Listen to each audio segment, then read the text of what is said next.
Di dalam sebuah kastel di puncak gunung, duduklah seorang wanita dengan api di tangannya di atas sebuah tahta. Di hadapannya berdiri pendekar pedang yang dikenal sebagai Ishiki. Begitu wanita itu bertanya kapan mereka akan memulai, Ishiki segera maju dan mulai membantai para kerangka. Dia bergerak ke arah sang ratu, mengaktifkan kekuatan maksimalnya sementara pria lain di sampingnya, seorang petarung kelas prajurit bernama Kongu Shikara, melontarkan serangan pilar ke arah wanita itu. Namun, monster tersebut dengan mudah melenyapkan pilar itu hanya dengan satu tangan. Dia menciptakan bola api dan menyatakan bahwa spesies rendah harus dimusnahkan. Tapi dari belakang kedua prajurit itu, seorang gadis membangkitkan penghalang es. Dialah sang penyihir imut yang dikenal sebagai Saguri Aya. Lalu entah dari mana, seseorang muncul dari portal, membawa berbagai ramuan untuk menyembuhkan mereka. Inilah anggota pendukung tim AB Taru. Tim berterima kasih padanya, dan pada saat itu, seseorang dari belakang memanggil mereka. Seorang pemuda berambut putih segera mengungkapkan rasa terima kasih atas dukungan semua orang dan berkata bahwa sekarang semuanya sudah cukup. Sang bos tampak ketakutan dan pemuda itu melompat ke depan untuk menebaskan pedangnya. Dialah yang terkuat di antara para pahlawan yang dikenal sebagai Kira Hararuto. Dan dengan itu, pengumuman tersebar ke seluruh kota. Guild peringkat S, Byakuran, akhirnya berhasil membunuh Ratu Iblis Neraka. Semua orang merayakannya dan kita mengetahui bahwa 200 tahun lalu, portal muncul dan monster mulai berkeliaran di bumi. Bersamaan dengan itu, 7 dewa iblis juga muncul, dan akhirnya, yang pertama telah dikalahkan. Guild Bakuran berjalan melewati kota saat orang-orang bersuka cita. Wartawan datang untuk memberi selamat dan Kira memberitahu mereka bahwa ini semua dilakukan untuk membantu orang-orang di seluruh dunia. Seseorang kemudian bertanya apa rahasia mereka. Bagaimana mereka semua bisa menjadi prajurit tingkat atas peringkat S? Kira menjawab bahwa mereka berlatih keras setiap hari. Adegan kemudian beralih ke lokasi lain di mana seseorang mendengus dan berkata bahwa urusan latihan itu hanya lelucon. Shakara setuju dan berkata bahwa dia tidak salah. Saguri berkomentar bahwa pekerjaan mereka berat. Taru berkata itu tidak terlalu buruk. Pada saat itu, Kira muncul dan menyatakan bahwa meskipun itu tidak sesulit itu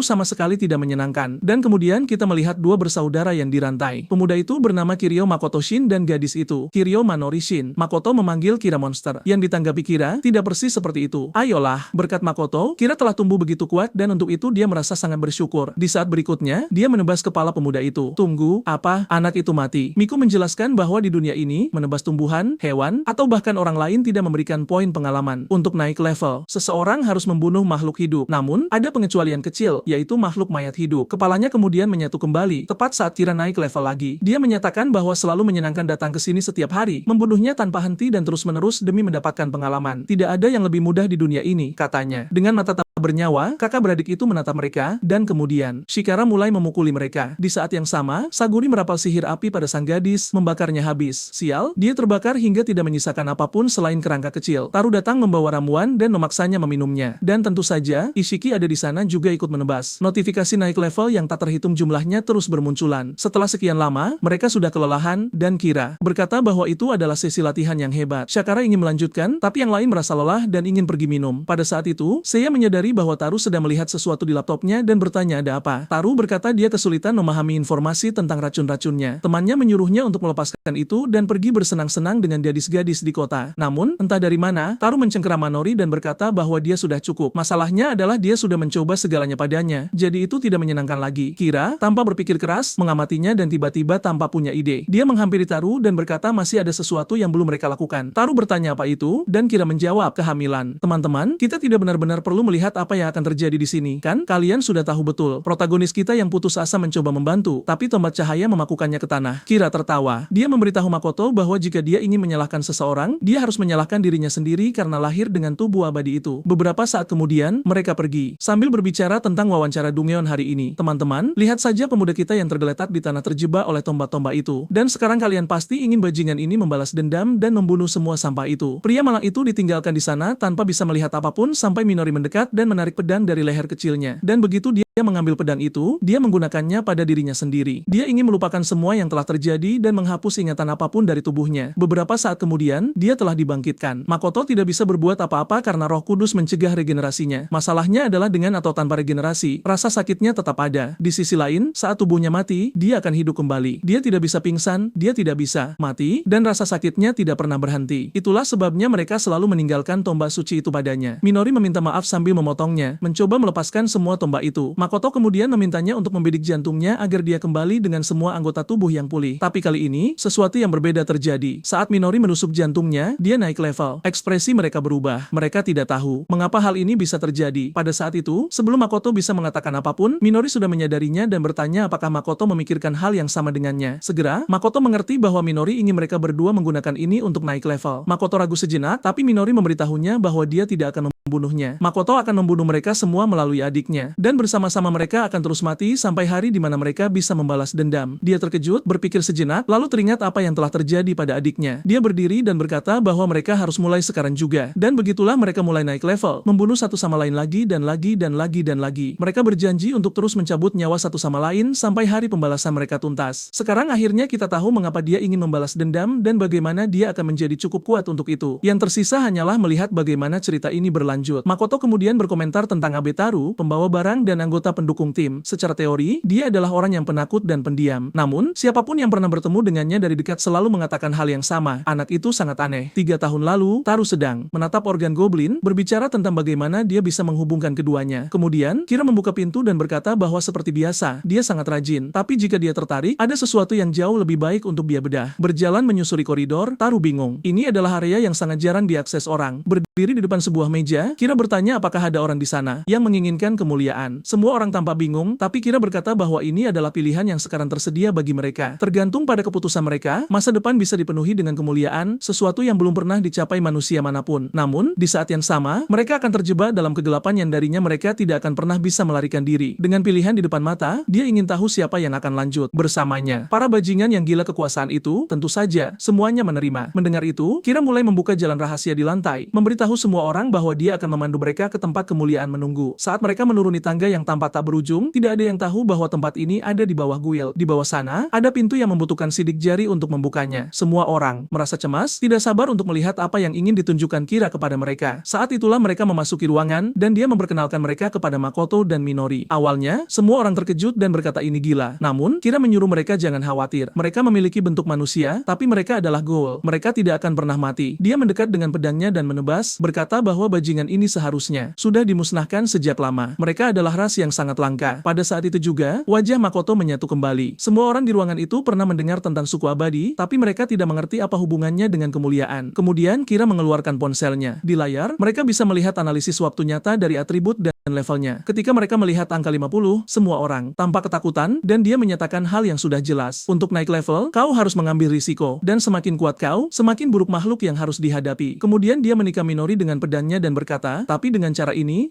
sangat mudah. Pada saat itu, levelnya meningkat. Dalam sekejap, Taru kehilangan akal sehatnya, mengatakan ini adalah solusi terbaik yang pernah dia dengar. Dia mengempaskan Minori ke tanah, ingin sekali mencari tahu seperti apa rasanya di dalam sebuah tubuh. Sesaat kemudian, dia telah naik level dan merasa gembira. Dia melepaskan penutup matanya dan kembali melemparkan segala macam racun dan serangan padanya. Anggota kelompok lainnya masih ragu, tapi Seiya berkomentar bahwa mereka benar-benar tampak seperti monster abadi. Jika demikian, maka mereka bukan manusia, jadi tidak ada masalah. Dan dengan itu, seluruh kelompok mulai naik level sementara Kira memberitahu semua orang untuk menikmatinya sepenuhnya. Kembali ke masa kini, 4 dari mereka sedang menuju sebuah wawancara, bertanya-tanya di mana Taru. Kira berkata sepertinya dia sedang pergi melakukan eksperimen atau semacamnya. Pada saat itu, Taru sedang tiba di gedung guild dengan riang menuju ke lantai bawah. Dia membuka pintu, berkata kepada bonekanya bahwa dia telah kembali, tapi saat itulah dia menemukan Makoto sedang membunuh adiknya sendiri. Taru mematung karena terkejut, menuntut untuk tahu apa yang dia lakukan dan memerintahkannya untuk melepaskan boneka berharganya. Saat itulah kakak beradik itu menoleh, dikelilingi oleh aura, dan dia menjadi bingung. Keduanya hanyalah boneka kecil yang kurus tadi malam. Jadi mengapa mereka terlihat begitu kuat hari ini? Kebenarannya adalah mereka selalu memiliki level rendah. Jadi setiap kali yang lain melakukan farming, mereka harus menghabiskan waktu berjam-jam untuk membunuh hanya demi naik beberapa level. Di sisi lain, karena mereka telah saling membunuh, mereka naik level secara bersamaan. Jadi mereka mendapatkan pengalaman jauh lebih cepat. Taru jatuh ke lantai berusaha mati-matian mencari tahu siapa monster-monster ini. Dia bergegas ke dinding, memikirkan sesuatu, apapun yang bisa dia lakukan. Kemudian dia memperingatkan mereka bahwa tidak mungkin mereka bisa kabur dari sini. Dia menekan tombol bahaya. Dalam sekejap, sebuah cimera muncul, mengumumkan bahwa hari ini mereka akan belajar untuk tidak pernah mencoba kabur lagi. Tapi Makoto hanya berkata, sudah waktunya untuk memulai balas dendam kita. Makoto perlahan melangkah maju. Minori tampak bersembunyi, tapi tapi dia menyuruhnya jangan khawatir, dia akan menangani ini. Lalu Taru menyeringai, mengatakan bahwa mereka berdua tidak lebih dari sekadar poin pengalaman dan makanan, dan mereka akan segera tahu mengapa mereka tidak akan pernah bisa kabur dari sini. Tapi Makoto hanya menatap makhluk itu dalam diam. Saat itulah Taru menyebutkan bahwa dalam eksperimen berikutnya, dia ingin melihat anak seperti apa yang akan lahir dari manusia dan chimera. Ya Tuhan, seseorang tolong bunuh orang ini sekarang juga. Makoto menyuruh Minori jangan mendengarkannya dan menyatakan bahwa dia akan membunuh bajingan itu. Taru kemudian memerintahkan chimera untuk menyerang dan makhluk itu melompat ke arah Makoto. Dengan satu langkah mundur, Makoto menghindari serangan pertama, tapi seluruh dinding di belakangnya hancur. Makhluk itu jauh lebih kuat dan lebih cepat dari yang dia duga. Tiba-tiba, sebuah tangan muncul entah dari mana, dan dia nyaris menghindari tikaman. Taru memujinya tapi menyuruhnya berhenti berlari. Makoto tahu apa ini. Ini adalah salah satu keterampilan yang didapat saat naik level. Setiap kelas memiliki keahliannya sendiri, dan kelas Taru adalah helper, yang berarti dia memiliki kemampuan tak terbatas mulai dari pembunuh, penjina, apoteker, dan bahkan kemampuan portal ini. Meskipun nama kelasnya tidak terdengar mengintimidasi, dia memiliki keterampilan yang tak terhitung jumlahnya dan bahkan telah membunuh Ratu Iblis. Makoto terus menghindar sementara Taru menyerang dengan portal. Kemudian Chimera tiba-tiba datang dari samping dan mendaratkan serangan langsung ke lengannya. Di saat yang sama, makhluk itu mencengkeram kakinya dan mengangkatnya, lalu menebas. Lengan dan kakinya putus dan dia terlempar ke dinding. Satu-satunya hal yang baik adalah dia abadi. Jadi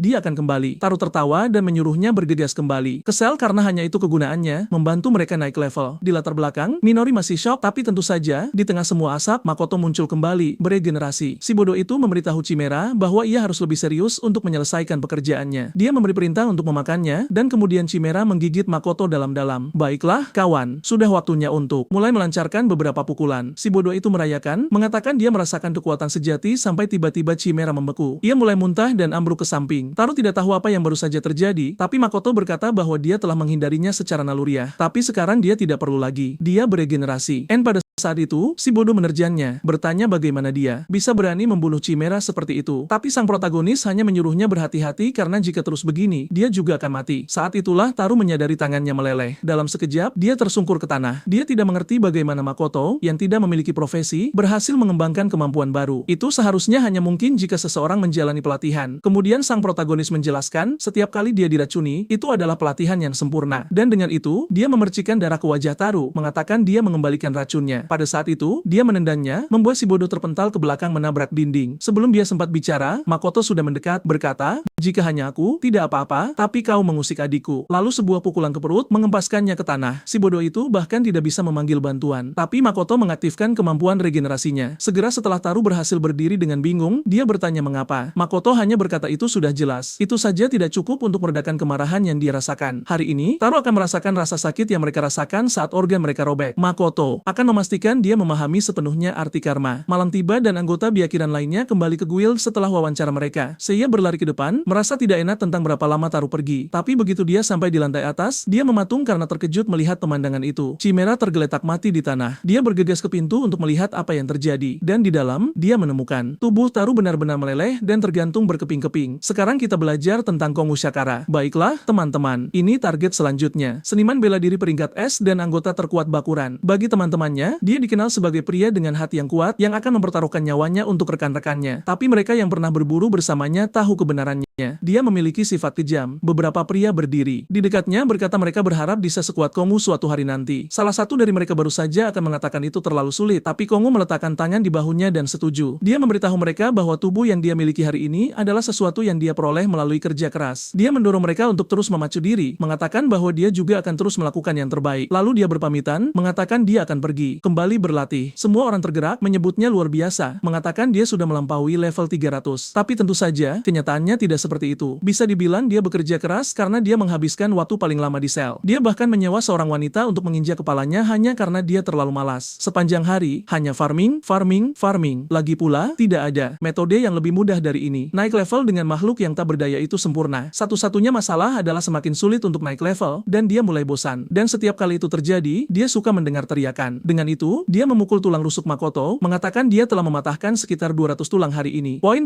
pengalaman lainnya didapat. Dan begitu Minori beregenerasi, giliran dia menyayatnya dengan kakinya, mengatakan bahwa mereka akan menghiburnya untuk waktu yang lama. Kembali ke masa kini, dia sedang angkat beban saat tiba-tiba Seiya menyerbu ke dalam ruangan. Dia memanggil kelompok itu, mengatakan dia telah menemukan tubuh Makoto yang meleleh. Ketika Kira tiba, dia menuntut untuk tahu di mana kakak beradik itu. Seiya menjawab dengan mengatakan dia tidak tahu. Ketika dia masuk, Taru sudah mati dan kakak beradik itu menghilang. Shakara mulai berteriak, memanggil Taru. Lalu dia berlari ke laptop dan melihat sebuah video terbuka. Itu adalah Makoto yang tanpa ampun memukul perut Taru berulang kali. Kemudian Shakara menghantam tanah dengan amarah, berteriak bahwa mereka telah menyiksanya dengan cara yang mengerikan. Dan pada saat itu, Kira menghunus pedangnya. Sebelum ada yang sempat bereaksi, dia menghabisi Taru. Kepalanya menggelinding ke tanah. Shakara menuntut untuk tahu apa yang dia lakukan. Tapi Kira menjelaskan bahwa Taru sudah tidak bisa diselamatkan. Dalam kondisi seperti itu, bahkan jika dia selamat, dia hanya akan menderita. Seiya setuju, mengatakan bahwa hidupnya tidak akan bertahan lebih lama lagi. Dan Saguri menambahkan bahwa dia yakin tidak ada sihir penyembuhan yang bisa menyelamatkan seseorang dalam kondisi seperti itu. Sekarang bajingan berotot itu memukul tanah dengan geram sambil bersumpah akan membalas dendam. Tapi dengarkan, bodoh, kaulah yang memulai kekacauan ini. Jadi giliranmu akan segera tiba. Lalu entah dari mana suara bergema. Atau mungkin Kira berkata itu tidak berguna. Seiya mengira itu Kira dan menoleh padanya. Tapi sepertinya semua orang bingung, tidak yakin dari mana suara itu berasal. Kira kemudian berbalik untuk pergi, mengatakan mereka harus memberitahu dunia bahwa pahlawan yang telah menyelamatkan mereka telah dibunuh. Saguri bertanya tentang pemakaman, tapi Kira menghentikannya, berkata, tidak, kita akan membuatnya menjadi siaran langsung. Sementara itu, kakak beradik itu sedang berlari melewati hutan. Sejak mereka meninggalkan Taru, mereka telah berlari tanpa henti, dan sekarang Minori sudah kelelahan. Mereka memutuskan untuk berhenti sejenak untuk beristirahat, berbicara tentang bagaimana mereka akhirnya melarikan diri. Mereka berhasil keluar dari neraka tempat mereka terjebak. Minori menangis sementara Makoto menenangkannya bahwa kali ini dia akan melindunginya. Beberapa saat kemudian, Minori tertidur di pangkuan Makoto. Sayangnya, sama seperti adiknya, Makoto juga kelelahan. Masalahnya dia tidak tahu kapan orang-orang itu akan mengejar mereka, jadi dia harus tetap waspada. Tapi kelelahan dan kantuk menguasainya, dan dia hampir tertidur sampai dia merasakan kehadiran seseorang. Segera, dia berdiri, yakin ada aura jahat di udara. Minori aman, jadi dia memutuskan untuk memeriksa siapa yang ada di dekatnya yang memancarkan niat membunuh seperti itu. Dia menemukan sebuah kabin dengan lampu menyala, dan sepertinya aura itu berasal dari sana. Tapi saat dia berhenti untuk mengamati, seorang pria yang terlihat seperti versi tiruan Frieza muncul dan menikamnya. Makoto nyaris menghindar ke samping, tapi dia sudah dikepung oleh sekelompok petualang. Dia berputar-putar bertanya-tanya siapa sebenarnya orang-orang ini. Kelompok itu mendekat dari segala sisi sementara seseorang bertanya, bukankah ini orangnya? Satu-satunya. Masalahnya adalah gadis itu tidak bersamanya. Bagaimanapun, 500 juta emas hanya untuk menculik satu orang terlalu bagus untuk dilewatkan. Pada saat itu, seorang wanita berambut ungu mengaktifkan buff penguat area, memperkuat semua orang. Seorang pria berotot yang memegang gada besar menerjang untuk memukul Makoto. Serangan itu mendarat dengan sempurna. Kepalanya terpelintir sepenuhnya dan si kasar itu tertawa, mengatakan itu terlalu mudah. Tapi kemudian sang protagonis hanya memperbaiki posisi wajahnya. Semua orang tampak terpana. Orang macam apa yang bisa selamat dari pukulan seperti itu? Tapi Makoto hanya tertarik untuk mengetahui satu hal. Apakah orang-orang ini bawahan dari kelompok pahlawan itu? Tidak ada yang menjawab. Dia berkata karena mereka menyerangnya, itu tidak masalah lagi. Dia menerjang pria pertama dan dalam sekejap mendaratkan serangan langsung ke perutnya. Si bodoh itu bahkan tidak sempat bereaksi dan Makoto memperingatkan mereka. Segala kebencian yang ditujukan kepadanya akan dianggap sebagai tindakan bermusuhan. Dua orang lagi menerjang. Satu orang benar-benar berhasil menyayat lengannya. Pria itu merayakannya, tapi kemudian Makoto merobek lengannya sendiri dan menjejalkannya ke mulut pria itu. Di saat yang sama, dia mencengkeram wajah pria satunya, lengannya beregenerasi seketika sebelum melayangkan pukulan padanya. Sekarang hanya tersisa sang penyihir. Dia mengaktifkan kemampuan petir ungunya, menyambar Makoto secara langsung. Dia menyeringai, mengatakan tidak peduli seberapa cepat seseorang, serangan ini tidak bisa dihindari. Masalahnya, Makoto berdiri baik-baik saja. Dia bingung. Bagaimana ini mungkin? Dia menembakkan lebih banyak serangan, melepaskan rentetan petir ke arahnya. Tapi bahkan setelah semua itu, Makoto dengan tenang terus berjalan ke arahnya. Dia panik dan mencoba lari, tapi Makoto memberitahunya bahwa dia tidak akan bisa kabur. Dan dengan itu, semua orang diikat di pepohonan. Aku benar-benar mengira dia akan membunuh mereka semua, tapi tidak masuk akal untuk menyiksa seluruh dunia. Setidaknya dia mendapat jarahan dari sana. Dia mencuri persediaan mereka. Lalu dia kembali ke adiknya yang baru saja bangun. Kau benar-benar tidur nyenyak, ya? Minori bertanya dari mana dia mendapatkan pakaian itu. Makoto hanya berkata, orang yang sangat baik memberikannya padaku. Minori tersenyum dan Makoto menambahkan bahwa dia bahkan mendapatkan beberapa pakaian untuk adiknya juga. Mereka berdua berpakaian. Dia memotong rambutnya dan sekarang duo dinamis ini sudah siap. Mereka terus melarikan diri melewati melewati hutan, berhenti sejenak di puncak gunung, dan tiba di sebuah air terjun di dalam gua tempat mereka akan bermalam, dan dia bahkan telah mencuri beberapa makanan dari orang-orang itu. Manori makan dengan gembira sementara Makoto menganalisis situasi mereka. Setidaknya mereka memiliki senjata dan makanan sekarang. Masalahnya adalah kurangnya informasi tentang semua yang terjadi. Jadi dia menjelaskan bahwa dia akan pergi ke kota untuk memahami situasi dan mengumpulkan lebih banyak persediaan sampai dia kembali. Sementara Minori harus tetap bersembunyi di sana. Sekarang berjalan melalui jalanan yang ramai, Makoto kagum dengan betapa majunya kota itu. Dia membeli ayam, pergi ke pasar, dan beberapa saat kemudian duduk di alun-alun, berpikir dalam hati, bagaimana aku akan membunuh 4 orang lainnya? Taruh hanyalah orang pendukung, tapi yang lainnya tahu cara bertarung sungguhan. Dan untuk memastikan mereka menderita kematian terburuk yang mungkin terjadi, dia perlu mengetahui kelemahan mereka masing-masing. Saat itulah, dia melihat sebuah kapal udara terbang di atas kepala memutar video Kira. Seluruh grup Bakuran ada dalam rekaman itu. Sementara sang pemimpin berbicara tentang bagaimana rekan mereka telah disiksa dengan kejam, mereka tidak akan pernah memaafkan orang yang membunuh penyelamat kota ini, Taru. Dan saat itu juga, mereka menunjukkan foto Makoto dan adiknya. Makoto langsung paham kenapa semua orang itu memburunya. Sementara itu, Kira, dengan air mata palsu yang mengalir di wajahnya, menangis dramatis, menyatakan bahwa mereka tidak akan membiarkan si pembunuh kabur dan semua orang akan menuntut balas. Sang protagonis tahu ini adalah cara terbaik bagi bajingan itu untuk menutupi kejahatan yang telah dilakukannya. Tapi bagi dia, itu tidak masalah karena sejak awal, dia sudah bertekad untuk menghancurkannya. Beberapa hari setelah mereka kabur, Shikaru memukuli seorang pria berambut hijau, menyuruhnya untuk membawa setidaknya satu informasi yang berguna. Stagiri menyuruhnya untuk tenang. Level mereka sudah naik pesat, jadi mereka bahkan tidak membutuhkan 2 orang itu lagi. Di sisi lain, Sia merasa cemas akan kemungkinan kejahatan mereka terbongkar ke dunia. Namun, Kira menepisnya, mengatakan bahwa itu adalah masalah sepele. Seluruh dunia menganggap mereka berdua sebagai musuh, dan dengan bounty 500 juta di kepala masing-masing, mereka pasti akan diburu. Shakara ingin tahu apa rencananya hingga membiarkan mereka kabur begitu saja setelah semua yang mereka lakukan pada Taru. Mereka menyiksa rekan mereka sehingga dia tidak akan pernah memaafkan mereka. Dia akan memastikan untuk menangkap mereka dan membuat mereka menderita lebih dari sebelumnya. Ya, sobat, sejujurnya, itu akan menjadi cukup sulit. Aku bahkan tidak tahu apa yang akan kau lakukan. Katakan padaku, apa yang bisa kau lakukan? Kaulah yang akan menderita, bajingan. Saduri berkata dia memahami perasaannya. Itu menjadi target karena dia yang terlemah. Si bodoh, Shakara hampir kehilangan kendali sampai dia tertahan oleh rantai. Dia menyuruhnya untuk tenang karena 2 orang itu bahkan bukan ancaman nyata bagi mereka. Mendengar itu, Kira menyuruh semua orang untuk santai sedikit. Mereka harus ingat Makoto meninggalkan pesan bahwa dia akan datang untuk membunuh mereka, yang artinya mereka hanya perlu bersiap. Mereka tidak perlu panik. Lagi pula, seluruh dunia berpihak pada mereka. Jadi, tidak peduli kemana mereka lari, mereka akan ditemukan. Shakara tidak setuju. Kira hanya menyuruhnya untuk tenang karena bagi dunia, mereka adalah pahlawan yang akan membantai Raja Iblis. Itu sudah cukup untuk hari ini. Sebaiknya semua orang kembali beristirahat agar tidak kelelahan. Tapi Shikara, sambil mengertakkan gigi, bersumpah dalam hati, dia tidak akan pernah memaafkan mereka. Dia akan memastikan bahwa dialah yang pertama menemukan mereka. Pagi itu juga, kakak beradik itu terbangun di dalam gua. Mereka tidur dengan nyenyak karena salah satu dari mereka menggunakan kemampuan ilusi untuk menyembunyikan keberadaan mereka. Tidak yakin siapa yang memakainya, tapi seseorang melakukannya. Sekarang setelah beristirahat, saatnya melanjutkan perjalanan. Namun, Minori ingin tahu bagaimana mereka akan maju sekarang setelah mereka menjadi kriminal yang diburu di mana-mana. Makoto menyuruhnya untuk jangan khawatir. Dia telah menemukan sesuatu yang sangat berguna. Topeng. Dia mulai memberikan penjelasan yang rumit, mengatakan, ini adalah alat yang menutupi wajah tetapi membiarkan mata terbuka. Manori hanya mengangguk, berkata bahwa mungkin itu akan berhasil. Satu-satunya masalah adalah jika mereka berpapasan dengan orang-orang itu, mereka akan langsung ketahuan. Manori kemudian bertanya kemana mereka akan pergi. Makoto menjawab mereka menuju ke sebuah Dungeon, dimensi terpisah dari dunia nyata, tersembunyi di balik gerbang, tempat di mana orang biasa bahkan tidak diizinkan menginjakan kaki. Medannya sangat rumit, menjadikannya tempat yang sempurna untuk bersembunyi. Dan menurut buku panduan yang ia temukan di kota, ada Dungeon rawa di puncak gunung ini yang akan menjadi markas mereka. Sekarang, berdiri tepat di depan gerbang, Makoto menyuruh Manori untuk mempersiapkan diri. Apapun yang terjadi, dia akan bersamanya. Mereka melangkah maju dan menemukan diri mereka di dalam Dungeon. Tanahnya hijau dan langitnya merah. Makoto menyuruhnya untuk tetap waspada karena mungkin ada makhluk di sekitar. Begitu dia mengatakannya, dia menginjek tanaman merambat dan langsung terkena serangan di kepala. Dia segera memperingatkan adiknya untuk waspada terhadap tanaman merambat itu karena jelas tempat ini tidak aman sama sekali. Saat itulah ekspresi Minori berubah dan dia menyuruhnya untuk melihat ke depan. Tepat di depannya ada sekawanan rubah bermata 6. Makoto menyuruhnya jangan khawatir, dia yang akan menanganinya. Makhluk pertama menerjang, tetapi dia dengan mudah menghindar dan memukul kepalanya. Makhluk itu langsung mati. Sial. Tapi kemudian dia digigit menjadi 2 di detik berikutnya. Sayangnya bagi si monster, Makoto segera beregenerasi dan sudah kembali, tetapi dia terguncang. Level dan kekuatan makhluk di sini benar-benar berbeda dari yang muncul sebelumnya.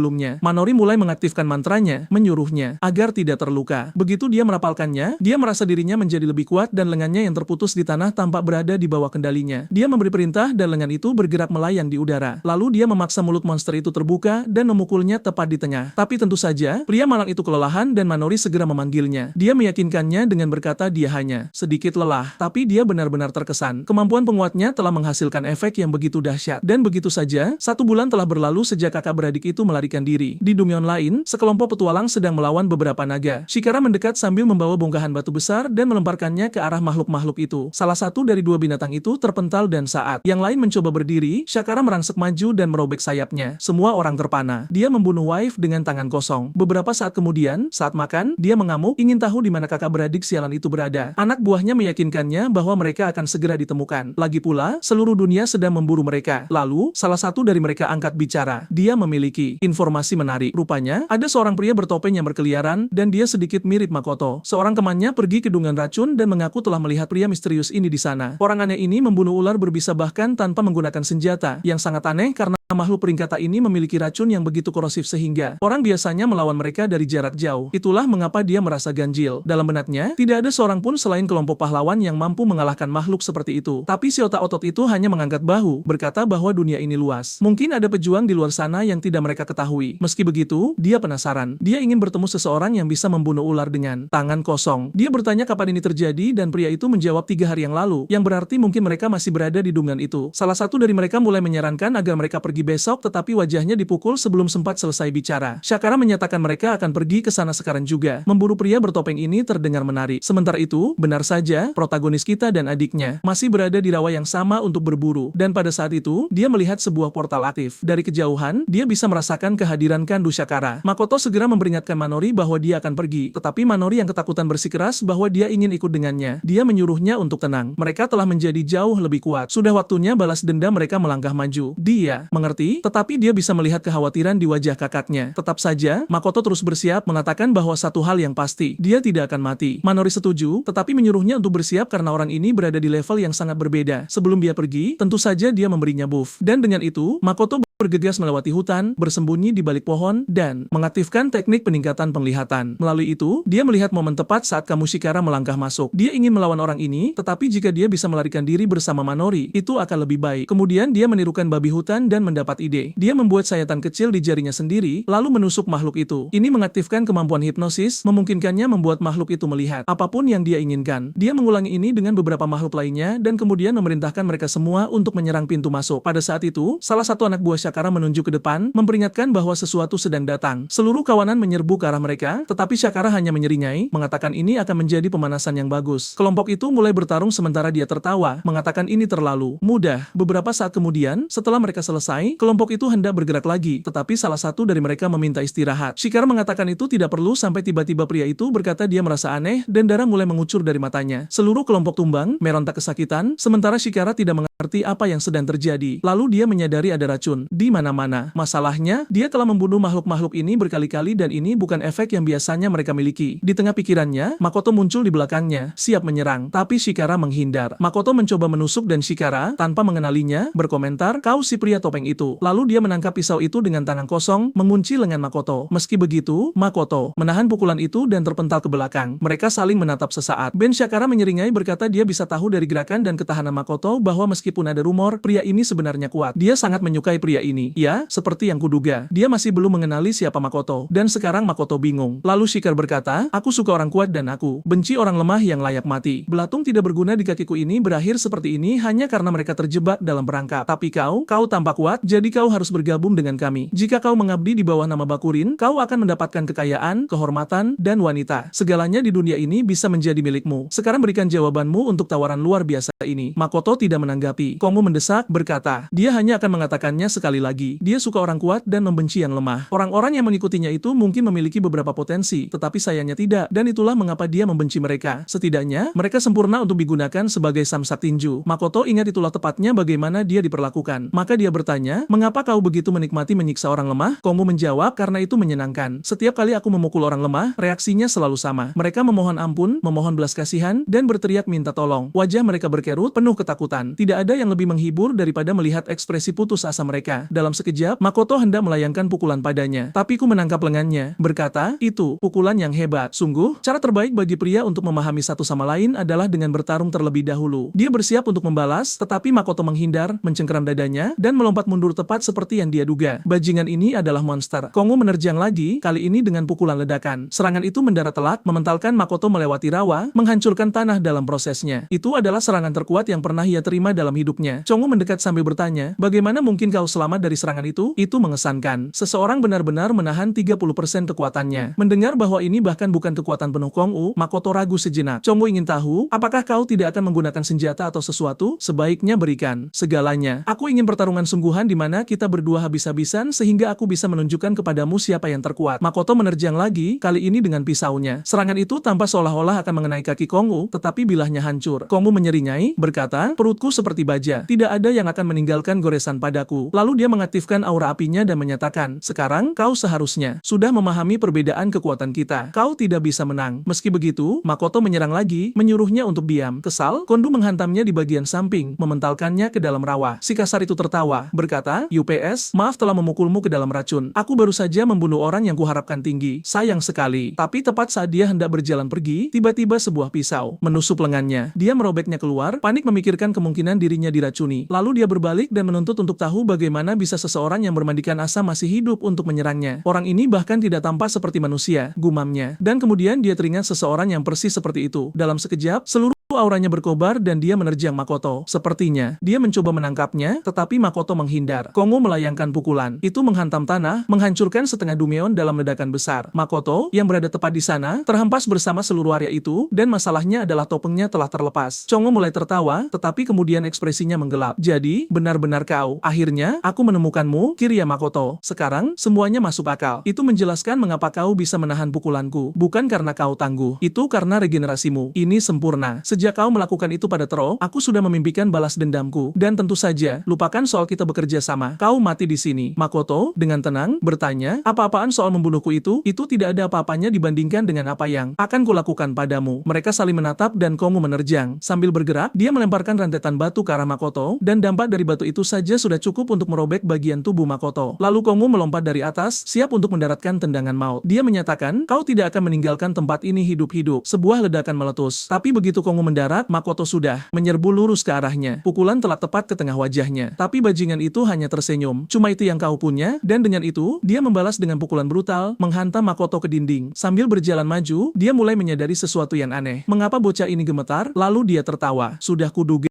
Itu karena rasa takut, bukan? Teror yang kubuat kau rasakan selama ini. Itu terukir di tubuhmu. Makoto berlari, wajahnya tanpa putus asa. Tetapi aku yakin bajingan ini sedang bermain catur dimensi keempat melawan si bodoh ini. Kongo perlahan bertanya, apakah kau ingat hari-hari saat kau disiksa? Sementara itu, di belakang punggungnya, Makoto mengaktifkan kekuatan lengannya. Serangan itu datang dari belakang, tetapi Kongo hanya menyikutnya hingga menjauh, menghancurkannya. Trik kecil itu terlalu sederhana. Aku tidak akan dikalahkan oleh sesuatu yang selemah itu. Dan dengan itu, dia mendaratkan pukulan brutal ke perut Makoto dan melanjutkannya dengan satu lagi ke wajahnya. Sambil berbicara, aku menyebutkan bahwa dia penasaran tentang bagaimana Makoto menjadi begitu kuat dalam waktu singkat. Jika dia tidak mau menjawab, maka dia akan memukulinya. Sampai pingsan seperti biasa sampai dia mendapatkan kebenarannya. Tetapi apa yang sebenarnya ingin dia ketahui adalah jika Makoto ada di sini, lalu di mana adiknya? Rutinitasnya, seperti biasa, akan jauh lebih baik jika setelah menghajarmu, aku bisa menghabiskan waktu bersama adikmu. Bajingan ini harus segera mati. Makoto, yang murka, mencoba bergerak tetapi dihancurkan sekali lagi. Kondo kemudian berkomentar bahwa sepertinya dia harus menahan Makoto agar dia tidak beregenerasi. Namun, ketika dia melihat ke bawah ke arah darah, tubuh Makoto telah menghilang. Sang protagonis sekarang berada di belakangnya, dikelilingi oleh aura aneh, dan si bodoh itu akhirnya menyadarinya. Regenerasi Makoto telah menjadi lebih cepat. Dalam sepersekian detik, dia menghilang, lalu muncul kembali di sisi Kongo, kepalan tangan siap menyerang. Namun tetap saja, Kongo berhasil membalas dengan pukulannya sendiri, menghancurkan jari-jari Makoto. Kamu memujinya. Kau benar-benar menjadi lebih cepat, tetapi melawan kekuatanku, itu sia-sia. Regenerasimu tidak akan mampu mengejarnya. Dengan itu, dia merobek lengan lainnya dan kemudian mendaratkan tendangan brutal ke yang satunya lagi. Makoto kembali terkapar di tanah dalam kondisi tubuh yang terpotong-potong. Komu menyeringai. Kelemahan terbesarmu adalah kau terlalu bergantung pada regenerasi. Kau bahkan tidak tahu bagaimana cara mempertahankan diri dengan benar. Tapi kemudian, Makoto mulai tertawa. Komu mengernyit. Apa yang lucu, Makoto? Sambil menyeringai, menanggapi. Aku hanya senang karena kau masih si bodoh yang sama seperti biasanya. Saat itulah Komu menyadari sesuatu yang aneh. Semua anggota tubuh yang ia robek ini bersinar dengan aura. Makoto memberi perintah dan setiap anggota tubuh yang terputus melayang ke udara, menyerang langsung ke arah Komu. Kambio dengan mudah membela diri, mengejek. Kau benar-benar berpikir bisa menang dengan sesuatu seperti ini? Masalahnya, kali ini, lengan-lengan itu menghindari serangannya. Mereka dikelilingi oleh aura misterius. Dan Makoto menyatakan, rasa takut yang kau ukir di tubuhku, sekarang aku akan menumpahkan semuanya padamu dengan ini. Makoto mendaratkan pukulan, tepat ke lengan Komu. Dan lengan itu langsung hancur. Tidak seperti Makoto, Komu tidak memiliki regenerasi. Makoto menyeringai, waktunya tes kekuatan kecil. Komu yang murka berteriak kepada para pengikutnya, aku tidak akan memaafkanmu untuk ini, dan menerjang maju dengan pukulan lain. Tetapi Makoto memanggil semua lengannya yang terputus, menyatukannya ke lengannya sendiri. Dan dengan itu, dia menciptakan sebuah tinju raksasa dan mendaratkan pukulan dahsyat langsung ke lengan Chongo yang tersisa. Si bodoh itu terpental, kehilangan anggota tubuh lainnya dalam proses tersebut. Makoto menyeringai. Jadi, bagaimana rasanya kalah dalam hal kekuatan? Hari ini, kau akan belajar bagaimana rasanya rasa takut terukir di tubuhmu. 1 minggu setelah pertarungan, di Aula Guild, Kira bertanya bagaimana persiapan. Untuk Dumyeon baru berjalan. Sia menanggapi bahwa mereka hampir selesai. Dia telah bekerja keras untuk memastikan mereka akan berhasil dan mereka akhirnya akan membalaskan dendam Taru. Tetapi anehnya, Kira bertanya, siapa pria Taru ini? Saya bingung. Tetapi ketika dia melihat wajah Kira, pria itu tampak serius. Lalu tiba-tiba, ekspresi Kira berubah dan dia tertawa. Berkata, cuma bercanda. Saya tertawa canggung, memintanya untuk tidak bercanda tentang hal itu. Lalu dia dengan santai menyebutkan bahwa dia tidak melihat Komu di sekitar belakangan ini. Kira mengangkat bahu. Dia mungkin sedang berkeliaran seperti orang gila, mencoba menemukan kakak beradik itu. Lagi pula, mereka adalah samsat tinju yang sempurna dan itu adalah sesuatu yang sangat ia nikmati. Saya mengangguk setuju. Ya, aku tidak sabar menanti hari mereka kembali. Itu akan menjadi sempurna. Kita akan melatih mereka lagi dari awal. Lalu seseorang tiba-tiba datang berlari di lorong guild, meneriaki mereka. Mereka berbalik hanya untuk disambut dengan berita mendesak. Sebuah paket telah tiba, tetapi ada sesuatu yang aneh tentang itu. Menyadari ada yang tidak beres, saya dan Kira bergegas menuju ke sana. Saduri memperingatkan mereka, sebaiknya kalian siapkan diri untuk apa yang akan kalian lihat. Dia membuka kotaknya. Kita sudah tahu apa isinya, bukan? Condu terpotong menjadi 39.000 bagian. Tak lama kemudian, di ruang rapat, Saguri menggunakan sihir dan mengonfirmasi. Tidak diragukan lagi. Ini adalah potongan-potongan tubuhnya. Saya, yang murka, menggebrak meja. Saguri yang masih terkejut bertanya, siapa yang akan melakukan hal seperti ini? Kira berkomentar santai, jika seseorang bersusah payah mengirimkan sisa-sisanya kepada kita, itu berarti mereka menaruh dendam terhadap kita. Segera, Saguri menyatakan, pasti kakak beradik itu. Saya tidak percaya, tetapi Kira mencurigainya sejak Taru terbunuh. Meskipun dia lebih lemah dari kita, dia masih jauh lebih kuat daripada pemburu rata-rata. Dan sekarang dengan matinya Kong-u, terkonfirmasi kakak beradik itu entah bagaimana menjadi lebih kuat. Sia menolak untuk percaya. Tidak mungkin mereka bisa menjadi sekuat itu dalam waktu sesingkat itu. Cukup kuat untuk membunuh seseorang yang merupakan salah satu yang terkuat di dunia. Tetapi Kira hanya mengatakan kepada mereka, kalau begitu tanyalah pada diri kalian sendiri. Bagaimana kita bisa menjadi lebih kuat? Sia menanggapi bahwa itu mudah. Mereka terus membunuh bajingan-bajingan itu dan terus naik level. Kira lalu berkata bahwa dia seharusnya menyadari belakangan ini mereka tidak mendapatkan banyak pengalaman. Tetapi kakak beradik itu, mereka pasti saling membunuh sambil beregenerasi. Memungkinkan mereka mendapatkan kekuatan yang cukup dengan cepat untuk membunuh Tou dan membalas dendam. Pada saat itu, keduanya terkejut. Saguri menyuruh mereka tenang dan fokus. Dia juga merasa sedih tentang kematian Shakara, tetapi mereka perlu memutuskan apa yang harus dilakukan selanjutnya. Dia menggunakan mantra stabilisasi mental pada Si dan menyuruhnya istirahat. Dia berdiri dan berterima kasih padanya. Anehnya, Kira juga menyuruhnya pergi, mengatakan dia ingin sendirian untuk sementara waktu. Dia setuju dan meninggalkan ruangan. Lalu dia berjalan ke arah kotak, mengambil lengan Kong-u, dan menyatakan, aku tidak akan terintimidasi oleh ini. Dia melemparkan semuanya ke samping, berkata, jika mereka pikir mereka akan mendapatkan dendam mereka berhalusinasi. Membunuh orang itu memang mengesankan, tentu, tapi itu juga bodoh. Lalu dia menghancurkan salah satu mata Kong-u, bergumam, kakak beradik itu akan segera merasakan pahitnya balas dendam. Apa yang Kira tidak tahu adalah bahwa mata ini milik Makoto dan dia telah melihat semuanya. Makoto ingin tinggal lebih lama untuk mengumpulkan lebih banyak informasi tentang markas mereka. Namun dia khawatir tentang Manori, jadi lebih baik segera kembali. Meski begitu, membawa paket ini adalah alasan yang sempurna untuk berbelanja sedikit. Salah satu hal terpenting yang ia beli, sebuah boneka beruang sebagai hadiah untuk Manori. Dia melompat dari atap ke atap ketika dia melihat sekelompok pria di sebuah gang. Orang lain sedang melarikan diri, mengenakan tudung yang sangat mirip dengannya. Itu aneh. Biasanya tidak ada kekerasan di area ini karena dikendalikan oleh Bakurin. Kelompok itu menyudutkan si gadis sambil berkata, kau tidak akan melarikan diri lagi. Melalui tudung itu, dia bisa melihat gadis itu terlihat sangat mirip dengan Manori. Dan saat para pria itu hendak melakukan sesuatu, Makoto muncul di belakang mereka dan memukul wajah salah satu dari mereka